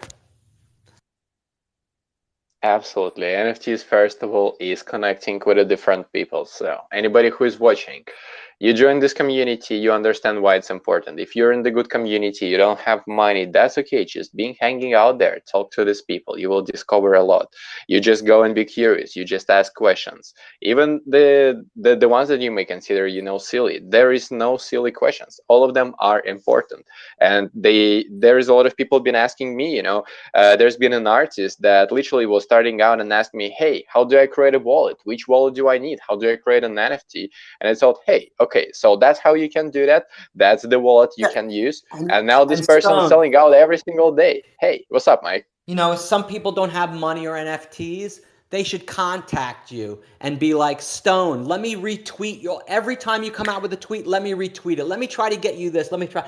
and hook me up with an NFT for working for you and shit. You want to go wait? I met this guy wakeboarding, bro. He doesn't have a boat. He's poor, but he brings a gas tank down to the dock and gets rides all the time from people that have boats that want to help him. And he's so good that he like shows off when they take him on his boats. But he doesn't have a boat. He doesn't have money, but he's doing what he can to go get what he wants. And we need to all do the same sort of thing, man. If you want it, you go get it and figure out a way to do it. Absolutely. And once again, everybody, make sure you join our Discord. Make sure you drop us the follow and set the notification bell and follow on the YouTube. That's also important. And as I promised, we're going to host a giveaway now. I see there is core in the requests. You've been waiting here for a very, very long time. I just wanted to bring you up because I think you really wanted to share something a little bit with us. But before we do that, there is the giveaway that's been happening to everybody who is in the room.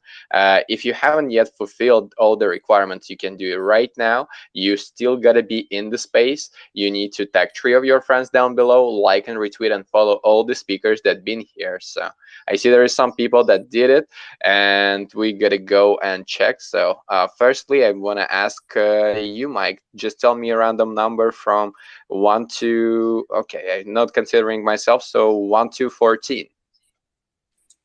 You want a number from 1 to 14? Yeah, the random one. Lucky 3. All right, so the lucky 3 is gotta be 1, 2, 3. It's gotta be Poltapka. He already has one. Let me see. It's our team member, my friend. So let me see if he fulfill all the requirements. I need to check it out. Or do you want to repeat the number? Number 6. All right, number 6 exciting, more exciting. Let me see. So it's 1, 2, 3, 4, 5, 6. Kainie, GM. I gotta check if you fulfill the requirements right now. Let me a second. I'm checking it out. So if you haven't, you still get a second while I'm doing it.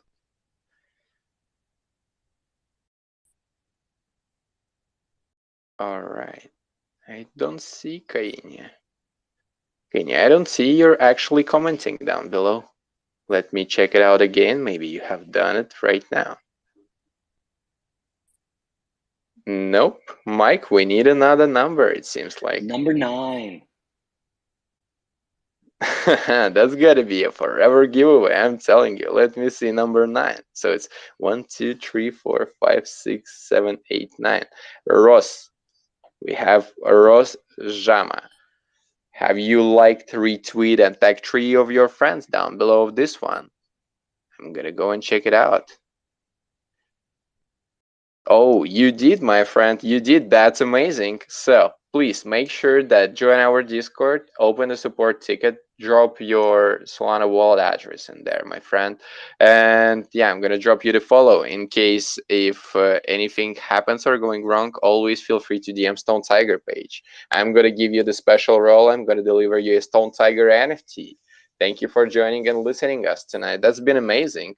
That's been a great episode. So everybody, thank you for joining us on stage. Thank you for joining and sharing with everybody. So make sure you actually share the YouTube video. You tell your friends, you can send it to them if they may be not yet in the NFTs, just the people you know, so they can do a little more research. They can see the people who follow and what's happening inside of this community. It's been a wonderful interview. It's been a long day for me. Thank you so much, everybody. If there is anything you would like to add, feel free to do so. And then I'm going to be closing up a room. I want to thank you, Stone, for all you've done for everybody and the community. I think this interview process is really cool, and I'm waiting to excited to see who you're going to be bringing aboard and interview on your next ones. It's a great platform, and I want to thank you for it. Thank you so much, Mike. I'm trying to bring every single time new speakers and the different ones. Maybe they are an artist, photographers, you know, the people who are actually creating the projects to provide access to clean water, like many different people. Thank you so much. That really means a lot. So everybody, thank you for watching the video as well. So make sure that you follow us, make sure that you join us on Twitter as well, and you can participate in this live podcast. I'm going to be dropping a tweet asking if anybody want to be interviewed by us in the